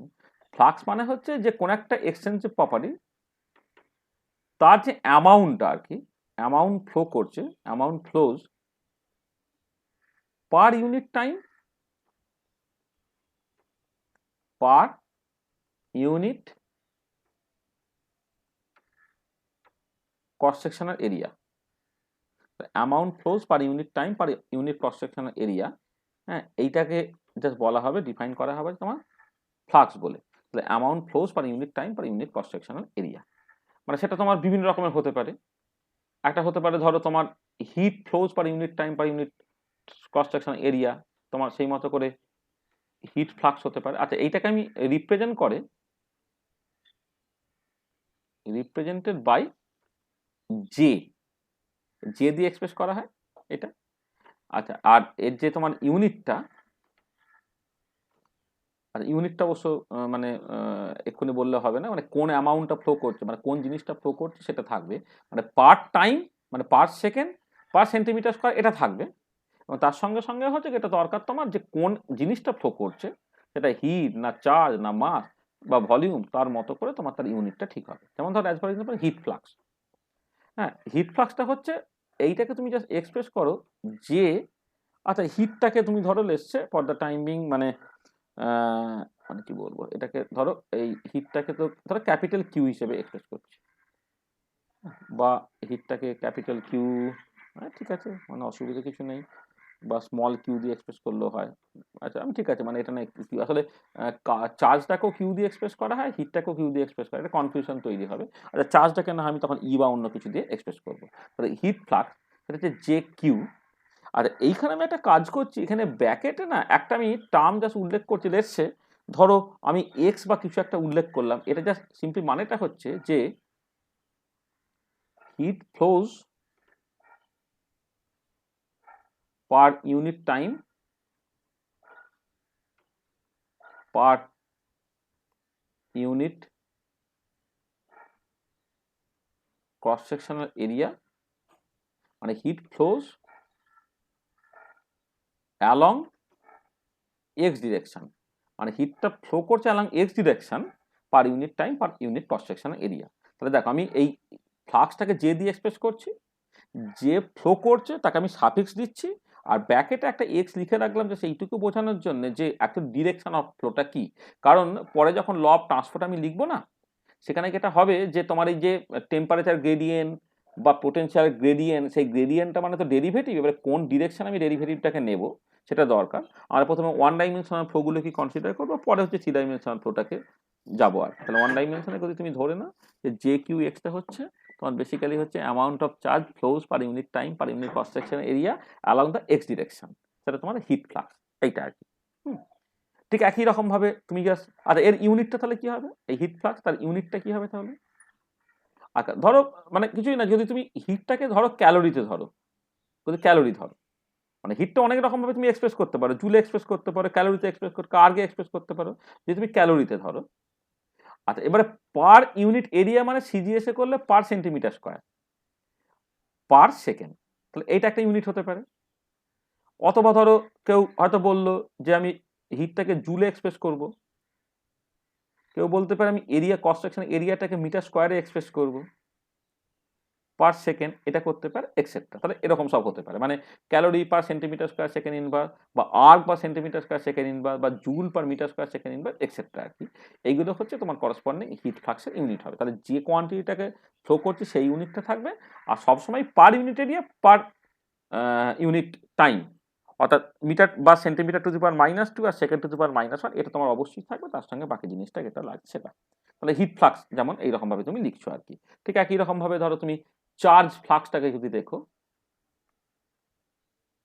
চার্জ ফ্লাক্স দেখো তুমি এইরকম যেটা সবার জন্য ইউজ করো চার্জটাকে আমি এখানে সাপেক্ষে ই লিখছে কিন্তু এক্স লিখছে মানে ইটা এখানে রিপ্রেজেন্ট করছে তোমার চার্জ কারণ ওই Q R E Q confusion হয়ে যাবে হয়তো আমি একটা ক্যাপিটাল একটা স্মল লিখে তো ম্যানেজ করতে পারতাম কিন্তু প্রচুর কনফিউশন তৈরি হয়ে যাবে বলে আমরা সর্বত্রই হচ্ছে তোমার চার্জটাকে ই দিয়ে জাস্ট এক্সপ্রেস করছি আচ্ছা ঠিক একই রকম ভাবে ধরো তুমি আর কি আছে তার মাস ফ্লাক্স যদি তুমি দেখো ডিফিউশনের ক্ষেত্রে মাস ফ্লাক্স সেটা নিশ্চয়ই যে মাস মানে সাপেক্ষে তুমি মাস লিখলে এটা এক্স লিখলে আবার ধরো তোমার ভলিউম ফ্লাক্স যদি হয় একটা ইনকম্প্রেসিবল ফ্লুইড যখন ফ্লো করছে হ্যাঁ সেটা হচ্ছে তুমি এইরকম ভাবে লিখতে পারো জে ভি এক্স এক্সেট্রা তাহলে এই হচ্ছে তোমার ফ্লাক্স হলো আচ্ছা এবারে যেটা দেখা যায় সেটা হচ্ছে এই যে এই যে ফ্লাক্সটা মানে ইট ইজ এম্পিরিক্যালি অবজার্ভ দ্যাট মানে এর আমি ডেরিভেশন আমি পরে বলছি এটা এম্পিরিক্যাল ল জাস্ট বলছি এম্পিরিক্যালি অবজার্ভ দ্যাট যে এই যে সকল ফ্লাক্সটা ধরো কোন একটা কোয়ান্টিটি মানে লেটস তাকে কি লিখবে ধরো আমি জাস্ট বলছি যে তোমার একটা কোন একটা কোয়ান্টিটি মানে যে সিম্বলগুলো তুমি ইউজ করোনি ধরে নাও কোন একটা কোয়ান্টিটি ধরো এস বলে একটা কোয়ান্টিটি ধরে নাও আচ্ছা ধরো এস বলে একটা কোয়ান্টিটি ধরো এক্স ডিরেকশনে ফ্লো করছে দেখা যায় সেইটা না proportional to negative gradient of ধরো কোন একটা ইন্টেনসিভ প্রপার্টি ধরো ডিআই বলছি আইটা হচ্ছে একটা ইন্টেনসিভ প্রপার্টি আচ্ছা এটা কাজ করে এটাকে বেটার হচ্ছে একটা ক্যাপিটাল ই লিখি ই স্ট্যান্ড ফর এক্সটেন্সিভ প্রপার্টি মানে ফ্লাক্স তোমাকে এক্সটেন্সিভ প্রপার্টি দেখতে হয় তো তাহলে একটা ই হচ্ছে একটা এক্সটেন্সিভ প্রপার্টি তার যে ফ্লাক্সটা along X direction this should be proportional to the negative gradient of some intensity property along this x direction. এইটা বা অর তুমি লিখতে পারো যে E in the X direction এইটা মাইনাস একটা কনস্ট্যান্ট তুমি লিখলে into D I by DX, এইটা তুমি জাস্ট লিখছো। এই যেটা এইটা হচ্ছে তোমার সকল মানে যে ট্রান্সপোর্ট ফেনোমেনন যেগুলো দেখবো তার জেনারেল লটা না এরকম একটা স্ট্রাকচার থাকবে, এটাই হচ্ছে জেনারেল ল অফ ট্রান্সপোর্ট। যেখানে যে ই এক্সটা হচ্ছে তোমার basically flux of an eccentric property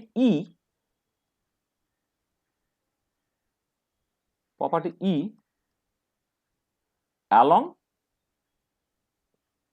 x ডিরেকশন, আর ডিআই বাই ডিএক্স এইটা হচ্ছে তোমার basically gradient of an intensity property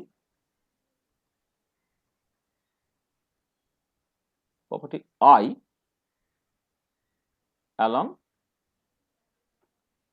x direction। আর এই যে এলটা একটা কনস্ট্যান্ট মানে প্রপোর্শনালিটি কনস্ট্যান্ট, এল একটা প্রপোর্শনালিটি কনস্ট্যান্ট, সেটাকে অনেক সময় বলে এটাকে বলে ফেনোমেনোলজিক্যাল কনস্ট্যান্ট। এল ইজ এ মানে একটা ইউনিভার্সাল কনস্ট্যান্ট না, এটা ফেনোমেনা টু ফেনোমেনা পাল্টায়, সেটা বলে L is a phenomenological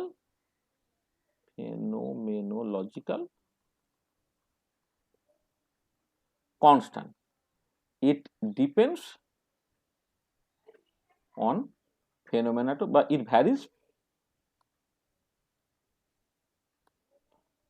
from phenomenon to phenomenon. It varies from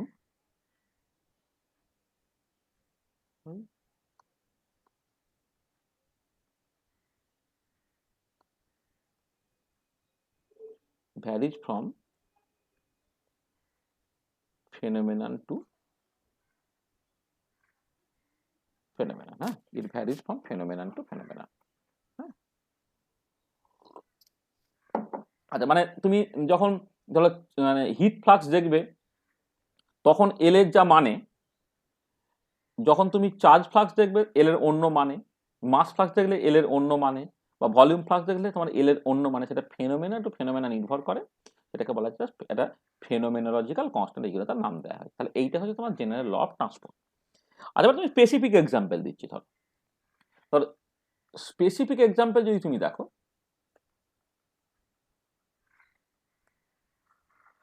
আচ্ছা চারটে তো মানে মানে কমন ট্রান্সপোর্ট ফেনোমেনন তুমি অলরেডি দেখেছো বা পড়েছো।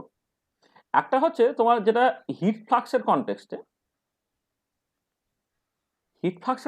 তুমি যেটা দেখতে পাও যে মানে ধরো আমি এরকম একটা মেটালিক হয়তো ওয়্যার বা কিছু একটা নিয়েছি, সেখানে একটা মানে এরকম একটা বলছি ধরো একটা মেটালিক ইউনিফর্ম একটা মেটালিক ওয়্যার তুমি নিয়েছো, এটা বা মেটালিক রড তুমি একটা নিয়েছো, ধরে নিচ্ছ ধরো লেটসে এখানে একটা মানে এইখান থেকে তো তোমার এক্স ডিস্টেন্সটা শুরু হচ্ছে,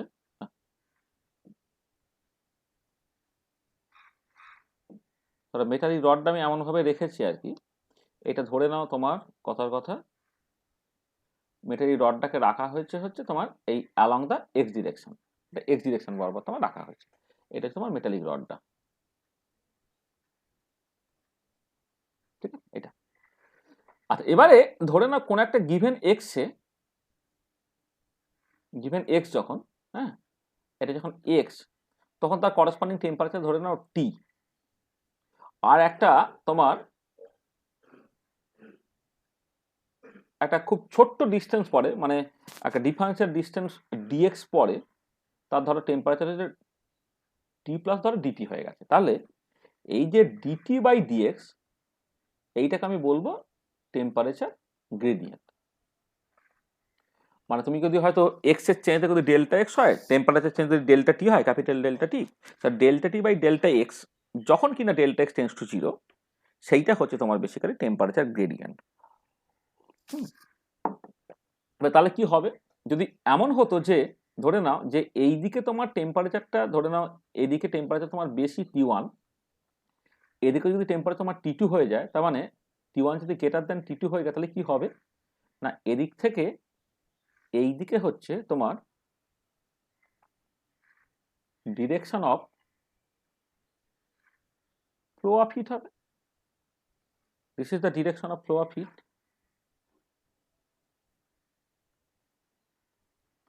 this is the direction of flow of heat.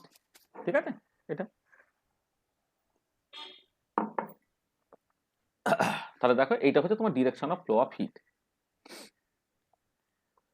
আচ্ছা, এবারে যেটা ইম্পর্টেন্ট পয়েন্ট, যে তুমি কি জানো, তোমার এক্সপিরিয়েন্স কি বলে হিটটা ফ্লো করে কোন দিকে, হাই টেম্পারেচার বডি থেকে লো টেম্পারেচার বডির দিকে। তার মানে দেখো এই যখন আমি এই বাঁদিক থেকে ডান দিকে হিট ফ্লো করছে বলছি, যদিও আমি এখানে টি প্লাস ডিটি লিখেছি, কিন্তু অ্যাকচুয়ালি ডিটি তোমার নেগেটিভ, তোমার এটা বুঝতে হবে। মানে যদিও আমি এক্স যখন এক্স থেকে এক্স প্লাস ডিএক্স হলো, টিটাকে টি প্লাস ডিটি বলেছি, কিন্তু তোমার এক্সপিরিয়েন্স কি বলে যে হিটটা ফ্লো করে ফ্রম হায়ার টেম্পারেচার বডি থেকে লো টেম্পারেচারের বডি, এখানে T1টা গ্রেটার দেন তোমার বেসিক্যালি টিটি হয়েছে। তার মানে এখানে ডিটিটা অ্যাকচুয়ালি এইটা যদি ডিটিকে তুমি মানে পজিটিভ ধরবে মনে করো, তাহলে এখানে মাইনাস সাইন ধরতে হবে, বা তুমি এটাকে টি প্লাস ডিটি ফর্মে যদি লেখো, তাহলে ডিটির মধ্যে কিন্তু একটা ইনট্রিনসিক নেগেটিভ সাইন থাকবে। তাহলে যদি এইটাকে তুমি টেম্পারেচার গ্রেডিয়েন্ট বলো, তাহলে এবারে যে অ্যামাউন্টটা ফ্লো করছে পার unit time per unit cross sectional area, এই যে amount of heat flows per unit time per unit cross sectional area along the plus x direction, এই যে বাঁ দিক থেকে ডান দিকে যে প্লাস এক্স ডিরেকশন, সেইটাকে যদি আমি জে কিউ এক্স এইরকম ভাবে লিখি, খেয়াল করে দেখো, তাহলে এইটা প্রপোর্শনাল টু কি হলো না, মানে এই দেখো এই কোয়ান্টিটিটা তো একটা জাস্ট অ্যামাউন্ট, সেটা তার নেগেটিভ হতে পারে না, কিন্তু ডিটি বাই ডিএক্স এর মধ্যে আমি যেভাবে ডিফাইন করেছি, এর মধ্যে একটা ইন্টিনজিক নেগেটিভ সাইন আছে। তাহলে পুরো জিনিসটাকে কিন্তু তোমাকে করতে হবে, যেটা এই তোমার একটা মাইনাস একটা রয়ে গেল, এই নেগেটিভ গ্রেডিয়েন্ট হয়ে গেল। কেন বুঝতে পারছো? এবার আমি প্রপোর্শনালিটি কনস্ট্যান্টটা পরে দিচ্ছি, মানে প্রপোর্শনালিটি কনস্ট্যান্টটা পরে বসাচ্ছি, যেটা হচ্ছে ডিটি বাই ডিএক্স, এর মধ্যে কিন্তু একটা ইন্ট্রিনজিক নেগেটিভ সাইন আছে। এই মাইনাসটা দিয়ে কিন্তু ওভারঅল জিনিসটা পজিটিভ করা হলো, কারণ বাঁ দিকটা তোমার বেসিক্যালি পজিটিভ। এবারে এইখানে একটা প্রপোর্শনালিটি কনস্ট্যান্ট লাগবে, ধরে না এই পার্টিকুলার কেসে এই প্রপোর্শনালিটি কনস্ট্যান্টটাকে তুমি কাপ্পা বা কিছু একটা লিখলে, ঠিক আছে? এই প্রপোর্শনালিটি কনস্ট্যান্টটা ধরো কাপ্পা বা কে, হ্যাঁ, মানে যেরকম ভাবে লেখো আর কি, মানে থার্মাল কন্ডাক্টিভিটি কে বা কাপ্পা, তোমার যেটা পছন্দ তুমি সেটা লিখবে। ধরো আমি মানে এটা ধরো কাপ্পাই না হয় লিখছি এটা, ঠিক আছে? তাহলে জে কিউ এক্সটা হচ্ছে minus kappa into DT by DX, এরকম ফর্মে তুমি এটা লিখতে পারছো, ঠিক আছে? তো এই যে প্রপোর্শনালিটি কনস্ট্যান্টটা, সেই প্রপোর্শনালিটি কনস্ট্যান্টের কিন্তু একটা বিশেষ নাম আছে। এই কাপ্পাটাকে তুমি বলতে পারো just thermal conductivity. This is the thermal conductivity. মানে আগে যেটা ছিল জাস্ট নর্মাল একটা ফেনোমেনোলজিক্যাল কনস্ট্যান্ট, কিন্তু যখন একটা স্পেসিফিক প্রসেস তুমি বলে দিচ্ছ, সেই স্পেসিফিক প্রসেসের জন্য কিন্তু ওটা তোমার একটা স্পেসিফিক নাম হয়ে যাচ্ছে, সেটা হচ্ছে তোমার থার্মাল কন্ডাক্টিভিটি। তাহলে kappa is the thermal conductivity, ঠিক আছে? আর এই যে লটা তুমি পেলে, এই লটা খুব পপুলার, এটাকে বলা হয় ফুরিয়ার্স ল। মানে হিট ফ্লো এর জন্য যে এই যে লটা, সেটা হচ্ছে তোমার Fourier's law. This is very very important, Fourier's law. তাহলে বুঝতে পারলে যে এই যে হিট ফ্লাক্স বা হিট ফ্লো, সেটা একটা তোমার ট্রান্সপোর্ট ফেনোমেনার মধ্যে পড়ে, তার করেসপন্ডিং লটা কি, প্রপোর্শনালিটি কনস্ট্যান্টটা কি, এবং সেটা কিরকম ভাবে এলো, ঠিক আছে তো? হ্যাঁ স্যার।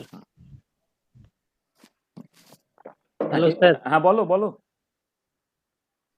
স্যার বলছেন যে পার ইউনিট সেকশন, তাহলে নিচে ডিএক্স কেন? না না, এইটা ইউনিট ক্রস সেকশনটা যে জে এর মধ্যে আছে, মানে যে জে যেটা, সেটা হচ্ছে তোমার হিট, ধরো ক্যালোরিতে বললাম, তাহলে টোটাল কতখানি হিট ফ্লো করলো, তুমি দেখলে হচ্ছে তোমার দেশে 100 ক্যালোরি হিট ফ্লো করেছে। এবার সেই 100 ক্যালোরি হিট ফ্লো কতক্ষণ সময়ে করেছে, ধরো দেশে 10 সেকেন্ড ধরে করেছে, তাহলে 100 ক্যালোরিকে 10 দিয়ে ভাগ করতে হবে। আর এবারে এই যে ইলেকট্রিক ওয়্যারটা তুমি ধরেছো, এর তো একটা প্রস্থচ্ছেদের একটা ক্ষেত্রফল আছে, ধরো সেই ক্ষেত্রফল হচ্ছে ধরে নাও তোমার 5 সেন্টিমিটার স্কোয়ার। তা তখন ফ্লাক্সটা কি হবে, 100 divided by 5 into divided by 10, মানে 10 সেকেন্ড ধরে একটা 5 সেন্টিমিটার স্কোয়ার প্রস্থচ্ছেদ, তার মধ্য দিয়ে যদি তোমার 100 ক্যালোরি হিট যায়, তাহলে তার ফ্লাক্সটা হয়ে যাবে 100 ডিভাইডেড বাই 10 ডিভাইডেড বাই হচ্ছে তোমার 5, অর্থাৎ তোমার সকল এখানে হয়ে গেল কত, 2 calorie per centimetre square per second হলো। অর্থাৎ এই যে পার ইউনিট ক্রস সেকশন এরিয়াটা জে এর মধ্যে আছে। হ্যাঁ, মানে তুমি যদি মানে আসলে এইখানে এই যে পার্টটা না, জে কিউ যেটা, এইটা হচ্ছে টোটাল হিট কতখানি ফ্লো করছে ডিভাইডেড বাই ক্রস সেকশনের এরিয়া ডিভাইডেড বাই তোমার কতখানি টাইম ধরে হচ্ছে। এইখানে হচ্ছে এরিয়া দিয়ে ভাগটা, বুঝতে পেরেছো? এই হিট ডিভাইডেড বাই ক্রস সেকশনের এরিয়া ডিভাইডেড বাই টাইম, সেইখান থেকে তুমি জে কিউটা ডিফাইন করছো।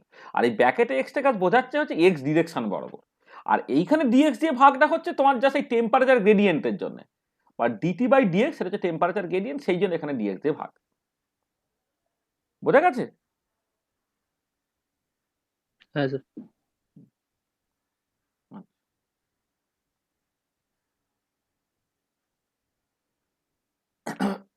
আচ্ছা আচ্ছা, নেক্সট দেখো। আচ্ছা, নেক্সট হচ্ছে তোমার ধরো চার্জ ফ্লাক্সের কথা ভাবছো বা চার্জ ফ্লো এর কথা ভাবছো। চার্জ ফ্লাক্স না করে এটা বলা ভালো ছিল, এটা ফ্লো বলি। হ্যাঁ, এটা হচ্ছে হিট ফ্লো, তার লটা। আচ্ছা, এবারে charge flow.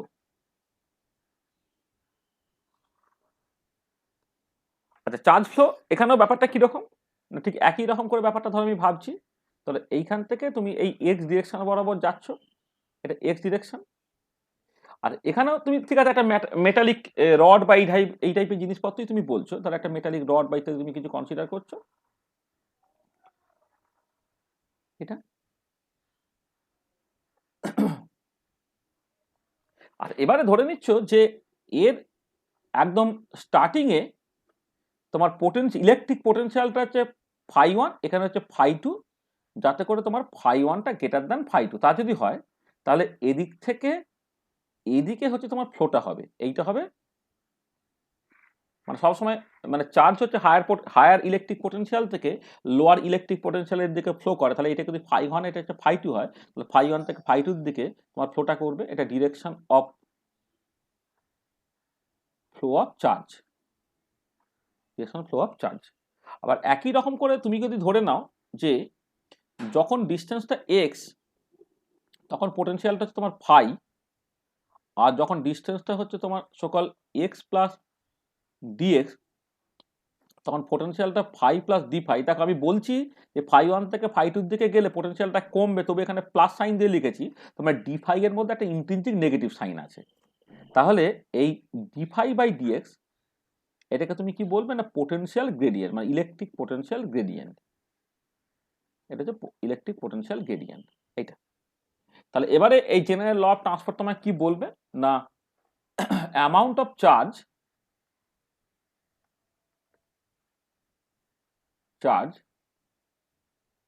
flows per unit time per unit cross sectional area along x direction। সেটাকে আমি জে ই এক্স এটা লিখলাম, আবার এই মাইনাস এখানে ধরে আমরা একটা কে লিখছি ইন্টু ডি ফাই বাই তোমার ডিএক্স লিখছি।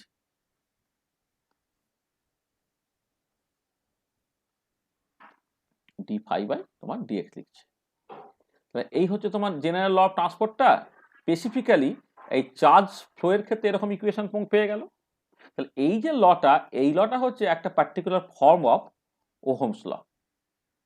তাহলে আমরা এই লটাকে তোমার চাইলে, তোমাদের তো অ্যাকচুয়ালি ওই charge flows per unit time per unit cross section area, যেটা তোমার চার্জ ফ্লাক্স, তোমার কিন্তু অ্যাকচুয়ালি যেটা লাগে সেটা হচ্ছে কারেন্ট। কারেন্ট মানে কিন্তু amount flows per unit time. তার মানে তুমি এই যেটাকে যদি এরিয়া দিয়ে গুণ করে দাও, তাহলে তোমার বেসিক্যালি কারেন্ট পেয়ে যাবে। হ্যাঁ, এবারে সেইটাকে তুমি ওই সকল যে ভি ইকুয়াল টু আই আর, সেই পার্টিকুলার ফর্মুলায় কিন্তু তুমি নিয়ে চলে আসতে পারবে আর কি। মানে ব্যাপারটা হচ্ছে কিছুই না, তুমি দেখো না, তুমি যদি কারেন্টটাকে দেখতে চাও, আর এখানে কেটাকে বলে এটা হচ্ছে ওহমস ল, আর কেটাকে বলা হয় হচ্ছে তোমার electrical conductivity. Electrical conductivity, or অনেক সময় এটাকে বলা হয় স্পেসিফিক কন্ডাক্টেন্স। Specific conductance. আচ্ছা কারেন্ট যদি তুমি বলো, কারেন্টটা কি? কারেন্টটা বেসিক্যালি হচ্ছে চার্জ ফ্লোস পার ইউনিট টাইম।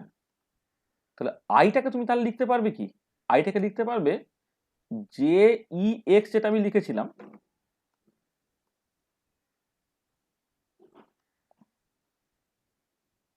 এইটা তাকে এরিয়া ক্রস সেকশন দিয়ে গুণ করে দিতে হবে। হয় এ হচ্ছে তোমার এরিয়া অফ ক্রস সেকশন, মানে ফ্লাক্স যখন বলা হচ্ছে amount of charge flows unit time, flows per unit time per unit cross section area, তাই ফ্লাক্সটাকে তুমি যদি এরিয়া অফ ক্রস সেকশন দিয়ে গুণ করে দাও তাহলে তুমি কারেন্ট পেয়ে যাচ্ছ। তা কি দাঁড়াচ্ছে সেটা? যেটা তোমার দাঁড়াচ্ছে দেখো, এইখানে এক কাজ করো, এই মাইনাস, মানে মাইনাসটাকে বাদ দাও, ধরো কে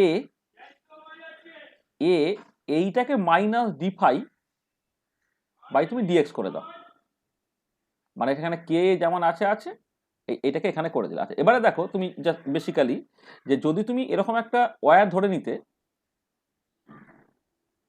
একটা তো তুমি ওয়্যার ধরে নিচ্ছ, হ্যাঁ এইটা, এবং এই ওয়্যারের টোটাল লেন্থ যদি তুমি এল ধরে নাও, ধরো টোটাল লেন্থ যদি এল ধরে নাও, অর্থাৎ ডিএক্সটাকে তুমি যদি জাস্ট এক্সটেন্ড করে এল পর্যন্ত নিয়ে যাও। আচ্ছা এবারে এইটা যদি তোমার ফাই ওয়ান হয়, এটা যদি তোমার ফাই টু হয়, তাহলে phi one minus phi two, মানে প্রথম কথা হচ্ছে ডি ফাই যেটা বলা হচ্ছে, এক সেকেন্ড,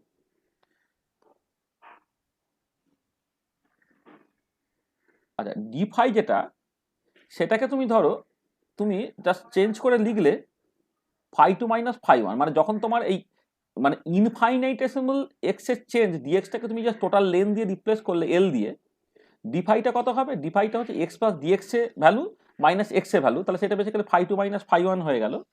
এইটা বেসিক্যালি তুমি দেখো যে এই phi one minus phi two, এটাকেই কিন্তু তোমার বলা হয় পোটেনশিয়াল ডিফারেন্স। তাহলে এইটা কি হবে? এটা তখন মাইনাস ভি এর সঙ্গে সমান হয়ে যাচ্ছে এইটা, বা ইন আদার ওয়ে তুমি এটা বলতে পারো যে মাইনাস ডিফাই যেটা, যেইটা তোমার basically phi one minus phi two, সেটা তোমার পোটেনশিয়াল ডিফারেন্স ভি এর সঙ্গে সমান হয়ে যাচ্ছে। সেইটা যদি এখানে বসিয়ে দাও তাহলে দেখো কারেন্টটা কি দাঁড়াচ্ছে, কে এ যেমন ছিল মাইনাস ডিফাইটা এখন রিপ্লেস হয়ে গেছে তোমার ভি দিয়ে, আর ডিএক্সটা রিপ্লেস হয়ে গেছে তোমার এল দিয়ে। তাহলে তুমি এখান থেকে দেখো ভিটা সমান লিখতে পারছো কি L by K into A into I. তাহলে সেইটাকে তুমি লেখো V equal to I into R, যেখানে কিনা হোয়ার আরটা হয়ে যাচ্ছে তোমার এল ইন্টু কে ইন্টু এ, এইটাকে বলা হয় রেজিস্ট্যান্স অফ দ্য ওয়্যার, মানে যে তারটাকে তুমি নিচ্ছ সেই তারের যে রেজিস্ট্যান্স যেটা, সেইটা হচ্ছে তোমার আর।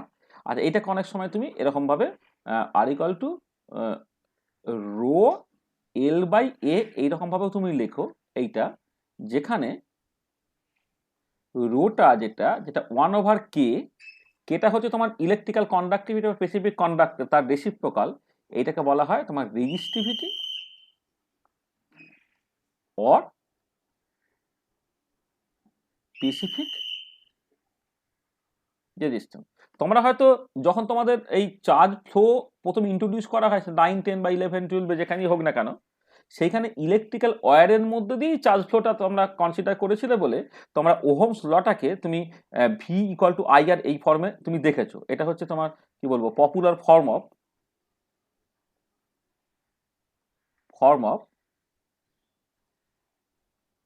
ওহমস ল, কিন্তু এইটা যে জাস্ট জেনারেল ট্রান্সপোর্ট ফেনোমেনন থেকেই আসে সেটাকে তুমি পরিষ্কার দেখতে পেলে। মানে এই যে হঠাৎ করে যখন এইটাকে তুমি ওহমস ল বলছি, তোমার হয়তো মনে হতেই পারে যা বাবা আমার তো Ohm's law V equal to I R এইরকম ভাবে পড়েছি, তাহলে এইটা আবার ওহমস ল কোন দুঃখে হতে যাবে।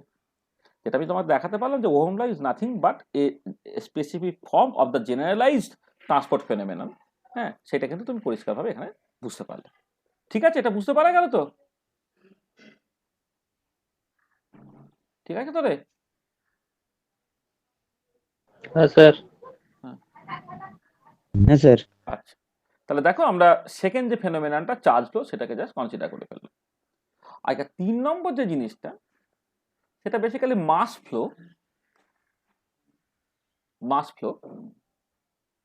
আচ্ছা এই মাস ফ্লো সেটা তোমাকে দুরকম ভাবে দেখতে হয়। একটা হচ্ছে জাস্ট গ্যাস বা ইত্যাদির ক্ষেত্রে একরকম করে, বা কোনো একটা সলিউশনের ক্ষেত্রে একরকম করে, আর একটা হচ্ছে তোমার অবভিয়াসলি একটা ফ্লুইড, সেটা গ্যাস হতে পারে বা লিকুইড হতে পারে, জেনারেলি লিকুইড, তার একটা ফ্লো নিয়ে তুমি জাস্ট কথা বলতে পারো। সেই মতো করে তোমার একটা ক্ষেত্রে সেটা দেখা যায় ফ্লোটা হচ্ছে কনসেন্ট্রেশন গ্রেডিয়েন্ট তার সঙ্গে প্রপোর্শনাল, আর এক ক্ষেত্রে তুমি দেখতে পাবে ফ্লোটা হচ্ছে প্রেসার গ্রেডিয়েন্ট তার সঙ্গে প্রপোর্শনাল। এই কনসেন্ট্রেশন গ্রেডিয়েন্টের সঙ্গে যে প্রপোর্শনাল যেটা, সেইটা বেসিক্যালি তোমার ফিক্সড ল, যেটা অ্যাকচুয়ালি ডিফিউশন ফেনোমেনা। আর যেখানে তোমার প্রেসারের সঙ্গে, প্রেসার গ্রেডিয়েন্টের সঙ্গে proportional basically amount of fluid flows per unit time per unit cross section area, বা amount of volume of fluid flows per unit time per unit cross section area, সেই যে পার্টটা, সেই পার্টটা হচ্ছে তোমার বেসিক্যালি হচ্ছে ভিসকোসিটির সঙ্গে রিলেটেড হয়ে যাচ্ছে, যেখান থেকে তুমি পয়সোলিক ইকুয়েশনটাকে পেতে পারো আর কি। আচ্ছা, মাস ফ্লো এর ক্ষেত্রে তোমার দু রকমের সিচুয়েশন হচ্ছে। একটা হচ্ছে যখন তোমার ডিফিউশন ফেনোমেনন তুমি দেখো, ডিফিউশন ফেনোমেনন যেটা তুমি দেখছো, আর এক্ষেত্রে বেসিক্যালি এরকম ভাবে ব্যাপারটাকে ভাবা হয় যে ধরো তুমি একটা এই ধরো একটা থার্মোডাইনামিক সিস্টেম, এখানে তুমি একটা পার্টিশন দিয়ে রেখেছো। এবার কোন একটা পার্টিকুলার স্পিসিস যদি একটা পিওর সাবস্টেন্স হয় তা এক রকমের ব্যাপার, আর না হলে হচ্ছে তোমার যদি মিক্সচার হয়, ধরো একটা মিক্সচার বা কিছু আছে, কোন একটা পার্টিকুলার স্পিসিস, ধর আইগেট স্পিসিস, তার কনসেন্ট্রেশনটা এই রিজিয়নে ধরে নাও সিআই 1, আর এই রিজিয়নে তার কনসেন্ট্রেশন তোমার সিআই ধরো 2। এবারে সিআই 1টা যদি তোমার গ্রেটার দেন সিআই 2 হয়, এইটা, তাহলে কি হবে না, এদিক থেকে এদিকে, এদিক থেকে এদিকে তোমার এই আইগেট স্পিসিসটা, আইগেট স্পিসিস ক্যান ফ্লো। তোর আইএস স্পিসিসটা কিন্তু এদিক থেকে এদিকে তোমার ফ্লো করবে, ঠিক আছে? তাহলে এবারে এই জিনিসটাই জাস্ট আমি এইরকম করে ভাবছি, ডিফারেন্সিয়াল অ্যামাউন্টের মতো করে ভাবছি, যে যদি তোমার ধরো এরকম একটা মানে এই এক্স ডিরেকশন বরাবর, এটা নর্মাল আর কি, ডিফিউশন ফেনোমেনন কি আমি সেটা বলছি, যে ধরো তোমার কোন একদম টেম্পারেচার প্রেসার এসব তুমি কনস্ট্যান্ট রেখে দিয়েছো। এবারে একদিকে কনসেন্ট্রেশন, কোন একটা পার্টিকুলার পিসের কনসেন্ট্রেশন বেশি, অন্যদিকে কম, তাহলে হায়ার কনসেন্ট্রেশন থেকে লোয়ার কনসেন্ট্রেশনের দিকে হচ্ছে করসপন্ডিং আইগেট পিসিসটা তোমার ফ্লো করবে। এই ফেনোমেননটা বেশি একটা ডিফিউশন ফেনোমেনন। আর এবারে এইটাকে যখন তুমি সিস্টেমেটিক্যালি দেখছো, ওই যেরকম ভাবে আগের ছবিগুলোকে আমি এঁকেছি, তাহলে এইটা কিন্তু তোমার এক্স ডিরেকশন হয়। তাহলে তুমি এবারে ধরে নাও এই যে কন্টেনারটা, এই কন্টেনারটাকে আমি এখন শুরু করে এইরকম ভাবে লিখছি, এটা হচ্ছে তোমার বেসিক্যালি কন্টেনারটা। এটা হচ্ছে কন্টেনারটা, এইটা। এবারে এদিক থেকে এদিকে এইটা হচ্ছে direction of flow of mass, direction of flow of ith chemical species, এইটা, ঠিক আছে? আর এবারে আমি যেটা বললাম, ধরে নাও যখন এক্স ইকাল টু এক্স, তখন আইগেট স্পিসিসের কনসেন্ট্রেশনটা তুমি সিআই লিখলে, আর যখন এক্সটা হচ্ছে তোমার এক্স প্লাস ডিএক্স, তখন আইগেট স্পিসিসের কনসেন্ট্রেশনটা সিআই প্লাস ডিসিআই লিখলে, তাহলে এখান থেকে তাহলে পরিষ্কার বুঝে গেলে ডিসিআই বাই ডিএক্স, এইটা হচ্ছে তোমার basically concentration gradient, concentration gradient কার না, অফ দ্য আইএথ কম্পোনেন্ট বা ith chemical species, ith component বা আইএথ কেমিক্যাল স্পিসিস। আচ্ছা, এবারে তাহলে তোমার ওই mass of ith chemical species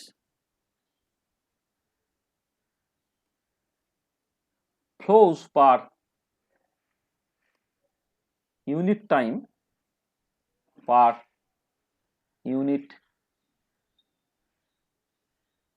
cross sectional area, এটা আমাকে দেখতে হবে।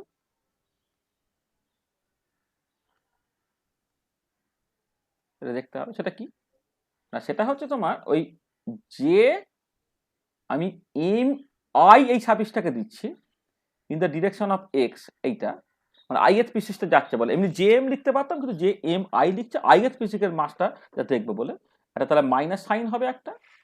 এইটা ধরে নাও একটা ডি আই একটা নাম দিলাম, এবং তার বা ডি আই আইও নাম দিতে পারে, মানে ডি আই বা রাদার ডি আই আই, যা খুশি তুমি লিখতে পারো আর কি, মানে বেসিক্যালি মানে ডি আই বা ডি আই জে বা কোনো একটা সাফিক্স এই মুহূর্তে তুমি উল্লেখ নাও করতে পারো। আসলে যেটা হয় আর কি, অনেক সময় এই দুটো গ্যাস তারা হচ্ছে মানে মানে আমি বলছি যে মিক্সচার যেটা তুমি কনসিডার করছো সেটা হচ্ছে ডিফারেন্ট গ্যাসের মিক্সচার হতে পারে, অথবা একই গ্যাস শুধু আইসোটোপ মানে মানে দুটো ডিফারেন্ট আইসোটোপ হতে পারে। সেই মতো করে ডিফিউশন কোফিশিয়েন্টটা আর কি ডি তোমার আই আই বা ডি আই যে হয় আর কি, সেখানে ধরো মানে ডিআইজে লিখতে পারো বা ডিআইআইও লিখতে পারো, হয়তো এখন ঝামেলা ফামেলার মধ্যে যাচ্ছি না, আমি ডি শুধু লিখে রাখছি। মানে ডি দু রকমের হয়, একটা সেলফ ডিফিউশন কোফিশিয়েন্ট সেটা ডিআইআই দিয়ে লিখতে হয়, আর একটা ইন্টার ডিফিউশন কোফিশিয়েন্ট সেটা ডিআইজে দিয়ে লিখতে হয়, ঠিক আছে। এইটা হচ্ছে এইটা ইন্টু ডিসিআই বাই তোমার ডিএক্স, এইটা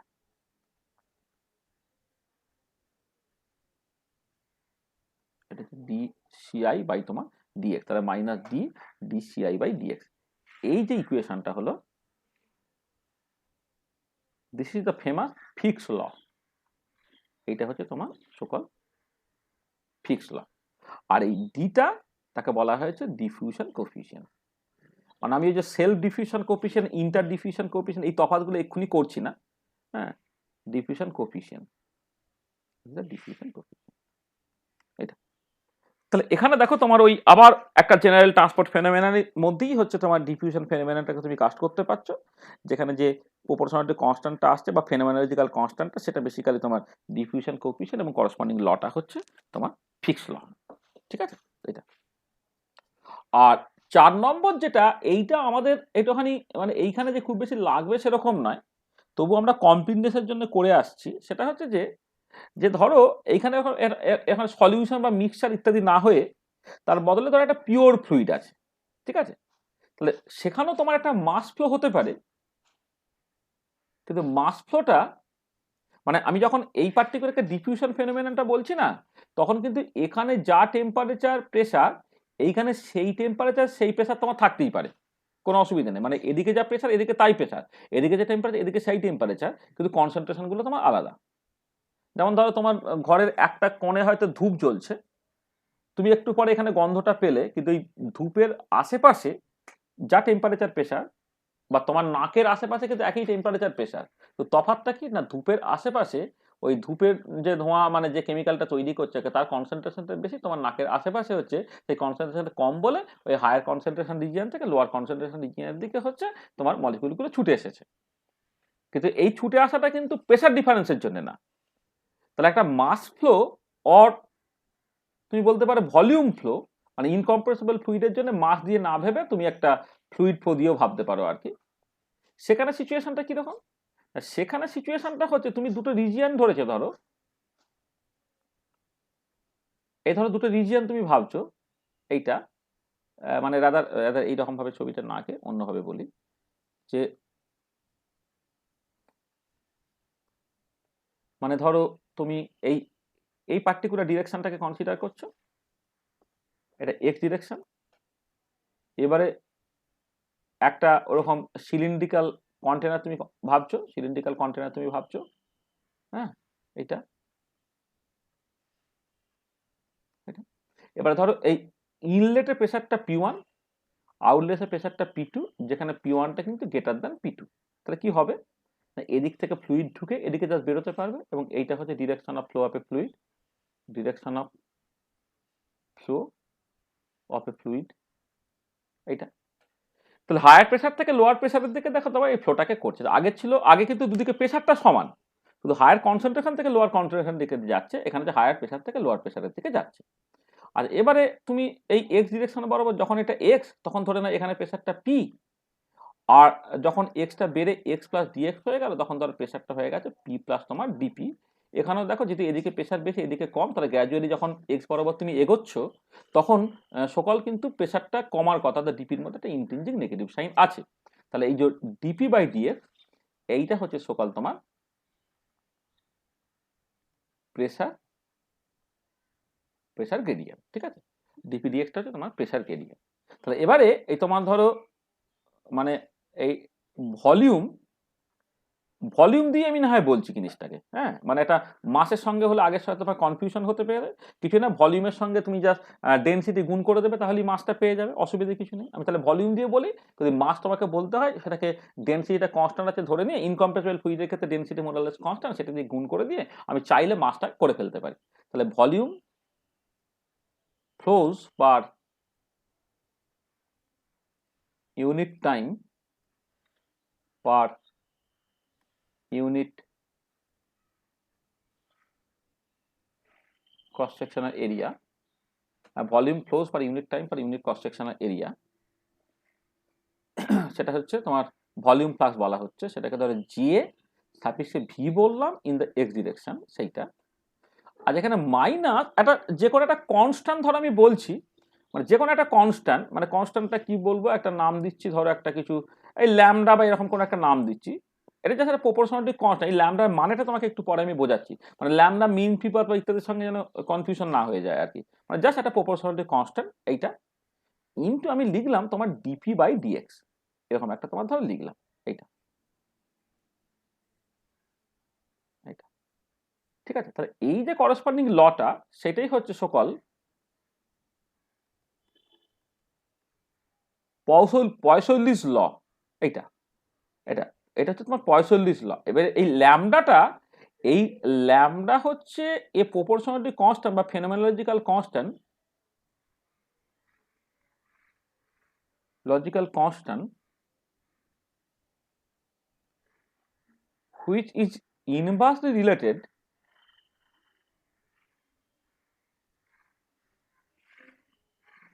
to viscosity coefficient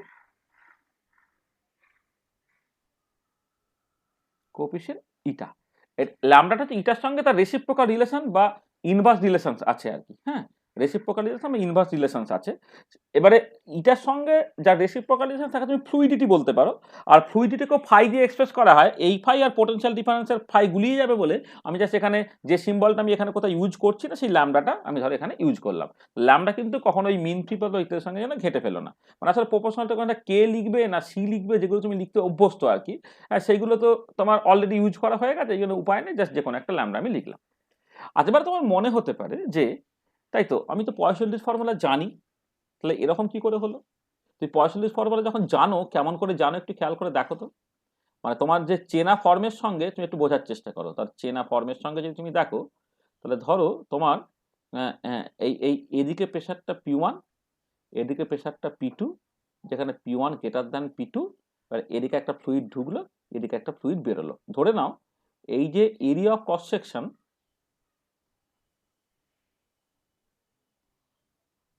area cross section সেটা ধরে নাও তোমার এ।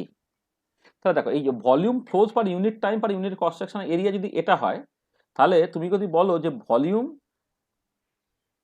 ফ্লোজ পার ইউনিট টাইম, শুধু এইটুকু যদি তুমি দেখো volume flows per unit time, ধরো সেটাকে আমি ক্যাপিটাল ভি বলছি, তাহলে এই ভিটা কি হবে, জে ভি এক্স, তাকে তোমার এরিয়া ক্রস সেকশন দিয়ে গুণ করে দিতে হবে, এইটা এটা এক নম্বর। তাহলে এবারে কি হলো সেটা, তাহলে জে জে ভি এক্স তাকে এ দিয়ে গুণ করে দিতে হবে, আর কি। আর দেখো এবারে তুমি এই এই যে লেন্থটা, এই লেন্থটাকে তুমি এল বলো, তাহলে আমাদের এই পার্টিকুলার কেসে কি হবে না, এই যে ডিএক্সটা সেইটাকে তুমি এখন রিপ্লেস করো একটা ফাইনাইট লেন্থ এল দিয়ে। আচ্ছা এবারে ডিপিটাকে এইটাকে তুমি কি করে রিপ্লেস করবে, ডিপিটা মানে রিপ্লেস করবে তুমি বেসিক্যালি P2 মাইনাস P1 দিয়ে, তার মানে অর মাইনাস ডিপিটাকে তুমি রিপ্লেস করবে কি দিয়ে, P1 মাইনাস P2 দিয়ে। আর ডিপিটা তো সবসময় এক্স যেদিকে বাড়ছে সেখানে পি প্লাস ডিপি এইরকম ভাবে লিখেছি, তো তাহলে ডিপিটা মানে হচ্ছে ফাইনাল মাইনাস ইনিশিয়াল, তাহলে P2 মাইনাস P1। এবারে যেহেতু P1টা গ্রেটার দ্যান P2, তাহলে আমি এটাকে মাইনাস করে দিয়ে minus ডিপিটাকে minus P1 minus P2 করে দিলাম। তাহলে খেয়াল করে দেখো, তাহলে এইখানে কি ছিল, এই এই এই ল্যামডাটা যেমন আছে আছে, এরিয়াটা আমি গুণ করে দিয়েছি। এবারে তোমার এই ডিপিটা হচ্ছে তোমার বেসিক্যালি P1 মাইনাস P2 এইটা ডিভাইডেড বাই এটা তোমার এল হয়ে গেল এইটা। তাহলে আমি 45 ফর্মুলাটা যেটা আমি ডিফারেন্সিয়াল ফর্মে লিখে রেখেছিলাম সেটা আমাদের চেনা ফর্মে আনার চেষ্টা করছি, এটা করলাম।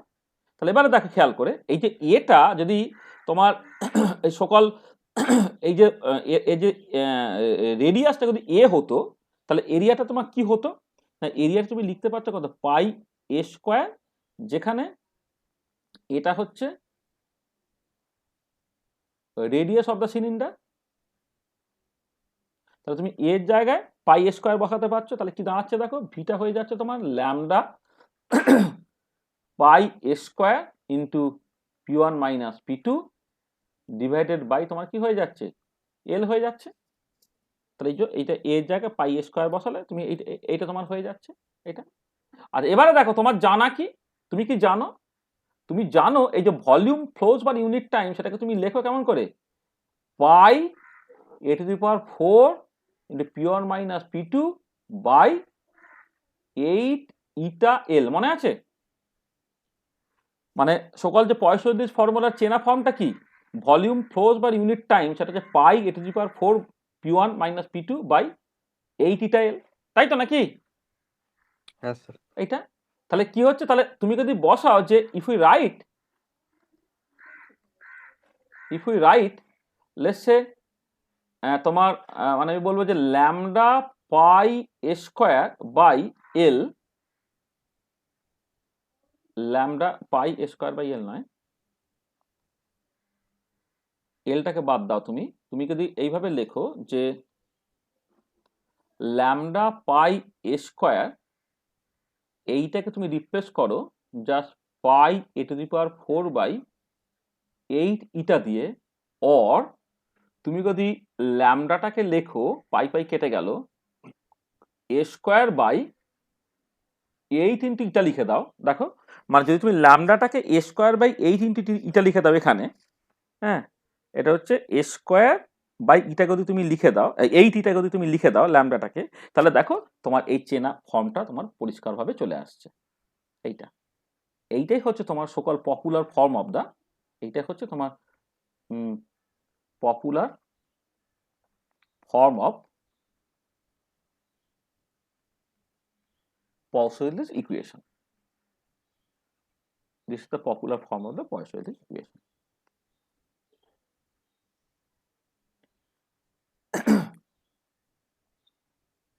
This is the popular form of the Poiseuille's equation. তাহলে পরিষ্কার দেখো কি হচ্ছে না, ল্যামডা আর ইটা তারা কিন্তু ইনভার্সলি রিলেটেড।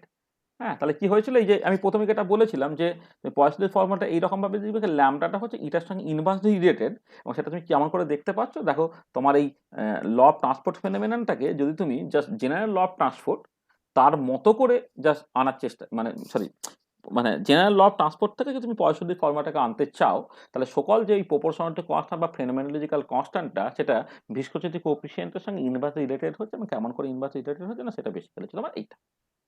ঠিক আছে, তাহলে এটাও কিন্তু একটা দেখো এই পয়েসেলের ফর্মুলাটাও কিন্তু তোমার জেনারেল ল অফ ট্রান্সপোর্টের মধ্যেই পড়ে। এবারে কেউ যদি বলে যে না আমি এটাকে জাস্ট মানে ভলিউম ফ্লাক্সের বদলে আমি এটাকে মাস ফ্লো হিসেবে দেখবো, এটা মাস করলে কিছুই না, তোমার ভলিউমটাকে ডেনসিটি দিয়ে গুণ করলে মাস হয়ে গেছে, তাহলে এখানে একটা ডেনসিটি হয়ে যাবে আর কিছুই না। মানে কেউ যদি মনে করে যে এইখানে একটা ডেনসিটি গুণ করে দিল, তাহলে ল্যামডার বদলে জাস্ট ল্যামডা ইন্টু রো লিখে দেবে, হ্যাঁ তাহলে এই ল্যামডা ইন্টু রোটা সেইটা তখন হচ্ছে এ স্কোয়ার বাই 8 এটার সঙ্গে সমান হবে। এবারে পয়েসেলের ফর্মুলাতে যেহেতু ভলিউমটা ছিল মাসটা ছিল না, আমি এখানে ভলিউমের ফর্মে লিখলাম, এটা সত্যি হচ্ছে তোমার একটা ইনকম্প্রেসিবল ফ্লুইডের জন্য। ঠিক আছে, বোঝা গেল? হ্যাঁ স্যার। আচ্ছা তাহলে দেখো, তাহলে আমরা এই যে এইখানে আমি একটা ট্রান্সপোর্ট ফেনোমেনন, যে ট্রান্সপোর্ট ফেনোমেনন হ্যাঁ যেখানে মানে আমি মানে যে জেনারেল এক্সাম্পল দিলাম তার কিছু জেনারেল ল অফ ট্রান্সপোর্ট বলেছি, এবং এই যে চারটে স্পেসিফিক যে ট্রান্সপোর্ট ফেনোমেনা আছে, চারটে স্পেসিফিক ট্রান্সপোর্ট ফেনোমেনা এখানে উল্লেখ করলাম। আচ্ছা এবারে এইটার সময় তুমি একটু জিনিস এটা খেয়াল করো, মানে একটা একটা ইম্পর্টেন্ট পয়েন্ট তুমি নোট করো, সেটা হচ্ছে এই যে যখন তুমি এই ট্রান্সপোর্ট ফেনোমেননগুলোকে আলোচনা করছো তখন টাইম কিন্তু একটা ইম্পর্টেন্ট রোল এখানে প্লে করছে, যে amount flows for unit time. কিন্তু আনফর্চুনেটলি তোমার ইকুইলিব্রিয়াম থার্মোডাইনামিক্সে কিন্তু টাইমের কনসেপ্টটাই ছিল না, সেটা একটা ইম্পর্টেন্ট পয়েন্ট। তুমি তাহলে প্রথম যেটা ইম্পর্টেন্ট পয়েন্ট সেটা হচ্ছে দেখো, সেটা হচ্ছে এই যে মানে মানে when we discuss various transport phenomena,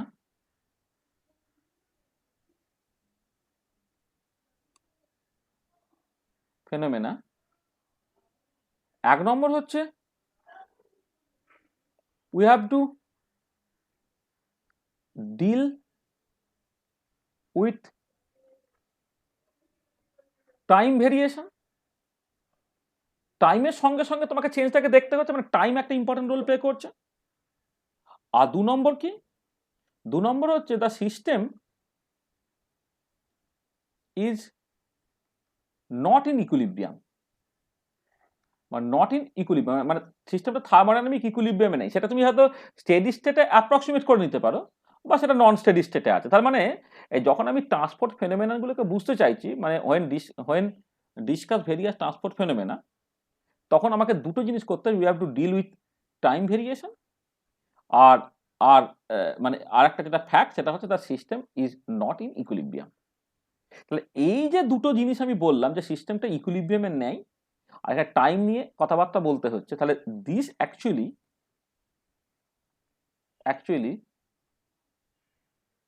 resist to use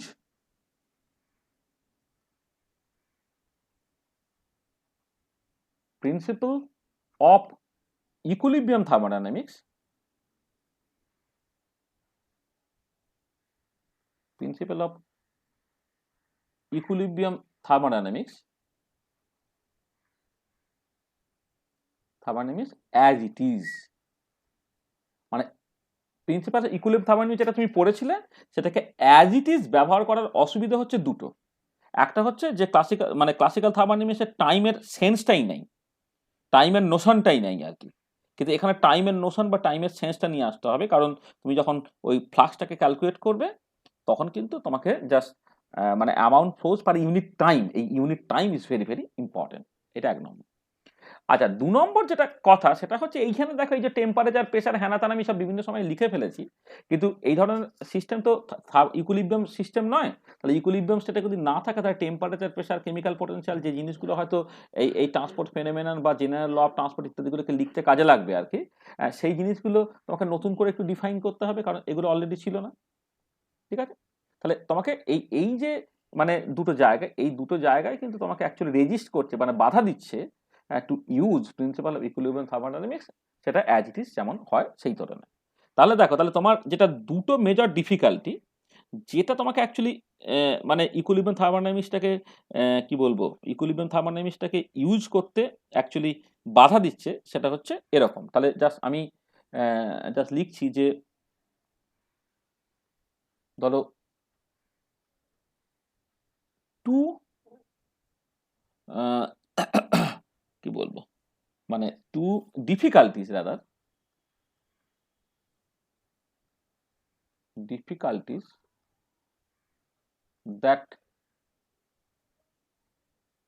that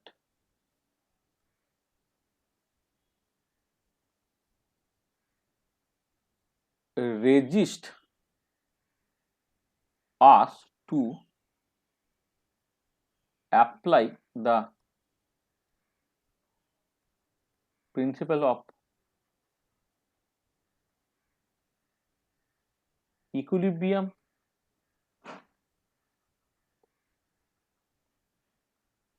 thermodynamics to a system which is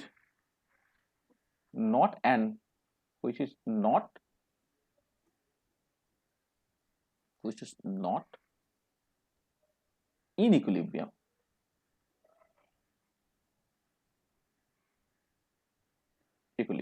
ঠিক আছে, এটা আমি দেখতে চাইছি।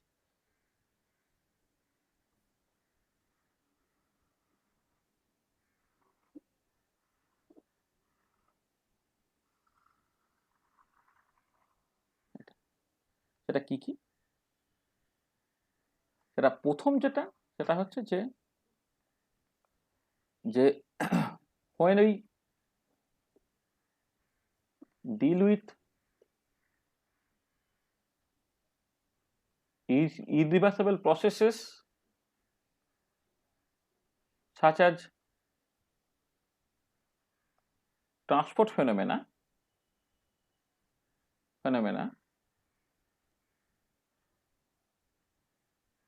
we have to find change of certain properties as a function of time, but notion of time is absent in the principle of equilibrium thermodynamics। আর 2 নম্বর কি, যেটা হচ্ছে equilibrium process, সেটা হচ্ছে equilibrium process. Equilibrium process is a reversible process. Equilibrium process হচ্ছে reversible process, where change in Gibbs energy,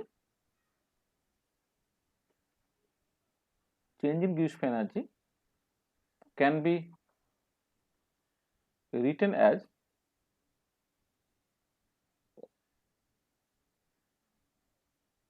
delta G, সেটা হচ্ছে এইটা বলা ভালো, সেটা হচ্ছে ডব্লু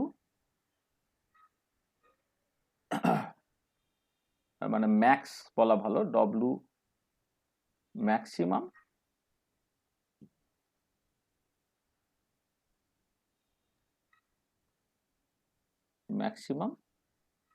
ব্র্যাকেটে হচ্ছে নন মেকানিক্যাল। দেখো তোমরা জানো যে ডিক্রিজ ইন গিবস এনার্জি, হ্যাঁ, is a measure of maximum non PV বা নন মেকানিক্যাল ওয়ার্ক। তাহলে equilibrium process is reversible process where change in Gibbs energy can be written as, যেটা হচ্ছে ডিক্রিজ ইন গিবস এনার্জি, সেটা হচ্ছে maximum non mechanical ওয়ার্কের সঙ্গে সমান। তাহলে এইটা হচ্ছে তোমার বেসিক্যালি মানে ম্যাক্সিমাম নন মেকানিক্যাল ওয়ার্ক, মানে রিভার্সেবল প্রসেসের ক্ষেত্রে যে ওয়ার্কটা মানে work done by the system, সেটাই তোমার ম্যাক্সিমাম হয়। মানে রিভার্সেবল প্রসেসের জন্য ওয়ার্কটা বা ম্যাক্সিমাম নন মেকানিক্যাল ওয়ার্কের সঙ্গে সমান। এটা হচ্ছে maximum or reversible non mechanical work তার সঙ্গে সমান। তুমি এটা জানো, তোমার এটা নিশ্চয়ই পড়েছো যখন বিএসসি থার্মোডাইনামিক্স পড়েছো, যে তোমার রিভার্সেবল মানে ডেল্টা জি এর ফিজিক্যাল সিগনিফিকেন্স যখন তুমি দেখতে গেছো, সেটা হচ্ছে এই ডিক্রিজ ইন গিবস এনার্জি যে measure of maximum non PV or non mechanical work. এইটা এই হচ্ছে ব্যাপারটা। কিন্তু যেটা প্রবলেম যে but for irreversible process or a process which is not in equilibrium, তখন কি হয়, তখন জাস্ট বেসিক্যালি যেটা হয় যে এই মাইনাস ডেল্টা জি যেটা এইটা অ্যাকচুয়ালি তোমার লেস দেন ডব্লু, মানে লেস দেন বললে ভুল হবে, গ্রেটার দেন দাদা। মানে দেখো রিভার্সেবল ওয়ার্ক তো maximum work.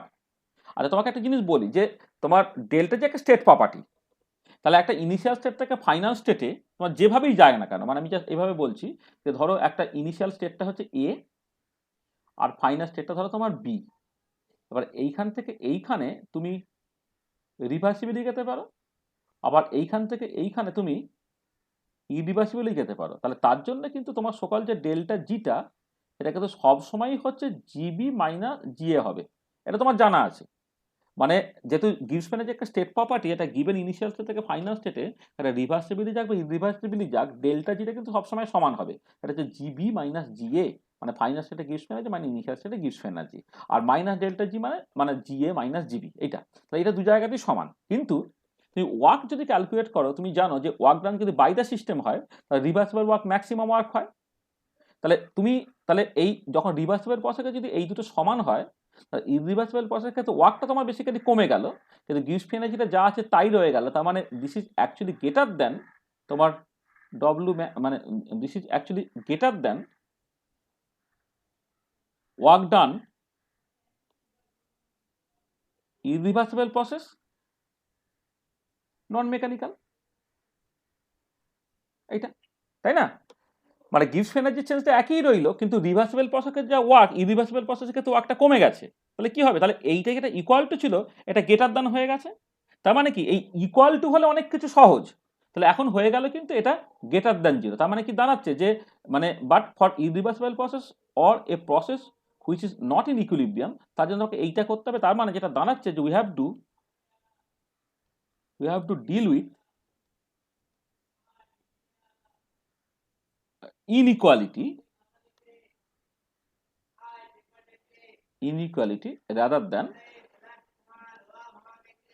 rather than equality.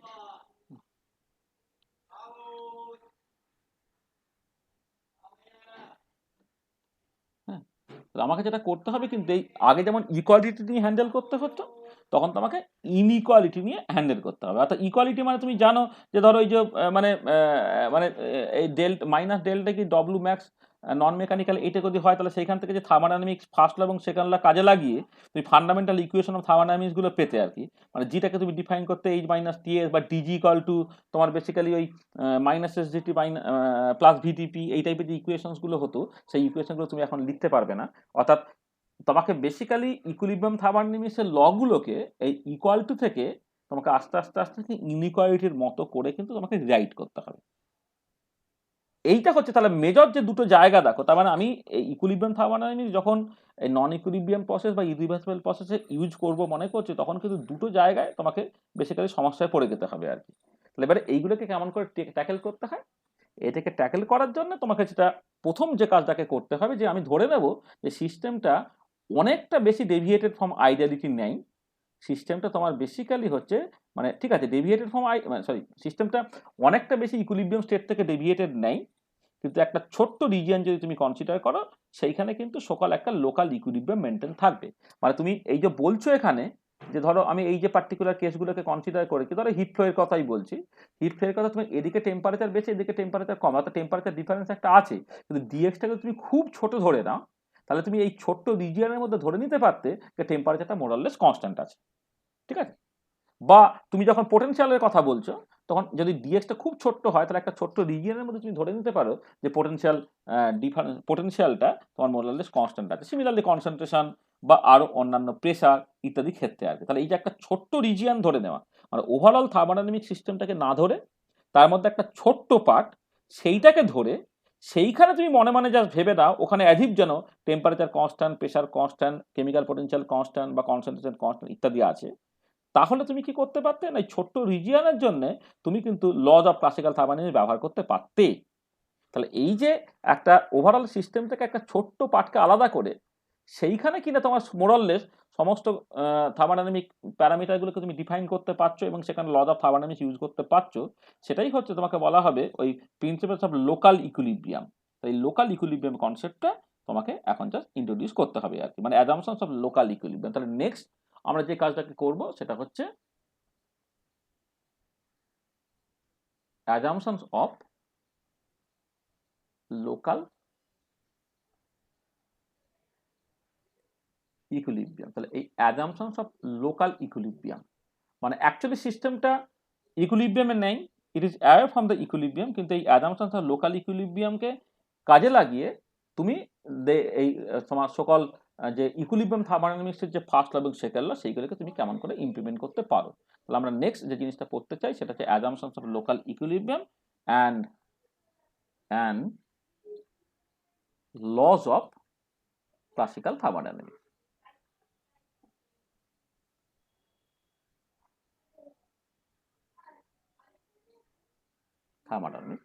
এই জিনিসটা হচ্ছে আমাদের এবারে যা বুঝতে হবে। আর পিজি স্যারের ক্লাস কটায় বলেছিলি রে জয়ন্ত? 10টা না 9:30? স্যার 9:30। তাহলে আর আর কন্টিনিউ করা যাবে না, এটা তো আবার অনেকটা সময় লেগে যাবে, তো একটু তো গ্যাপ দিতে হবে। আচ্ছা তাহলে আমরা এইটা হচ্ছে নেক্সট ক্লাসে পড়বো, হ্যাঁ এটা নেক্সট ক্লাসে পড়বো এইটা। তাহলে আজকে হচ্ছে আমরা এখানে এন্ড অফ লেকচার 1 করে দিচ্ছি, এন্ড অফ লেকচার 1, মানে এটা হচ্ছে টু বি ডিসকাসড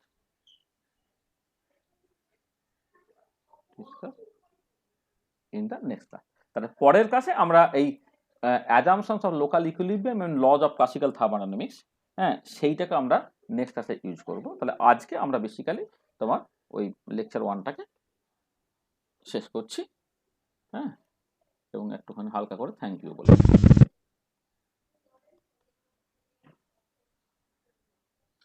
আচ্ছা তাহলে দেখো যা আমরা এখন পর্যন্ত আলোচনা করেছি তাতে ব্যাপারগুলো পরিষ্কার কিনা, মানে যা বলতে চেয়েছি সেটা একদম পরিষ্কার ছবির মতো হয়েছে জিনিসটা? হ্যাঁ স্যার। বাকিরা বলো, জয়ন্তই তো বলছে, বাকিরা বলো যে যা বোঝাতে চেয়েছি বুঝতে পেরেছো? হ্যাঁ স্যার। কোনো অসুবিধা হয়নি তো? স্যার না স্যার, ট্রান্সপোর্ট ফেনোমেননটা একটু বার করুন। ট্রান্সপোর্ট ফেনোমেনন বের করবো।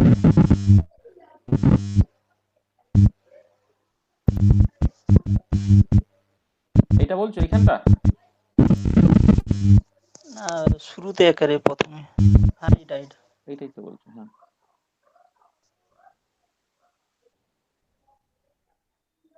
হ্যাঁ স্যার, ঠিক আছে।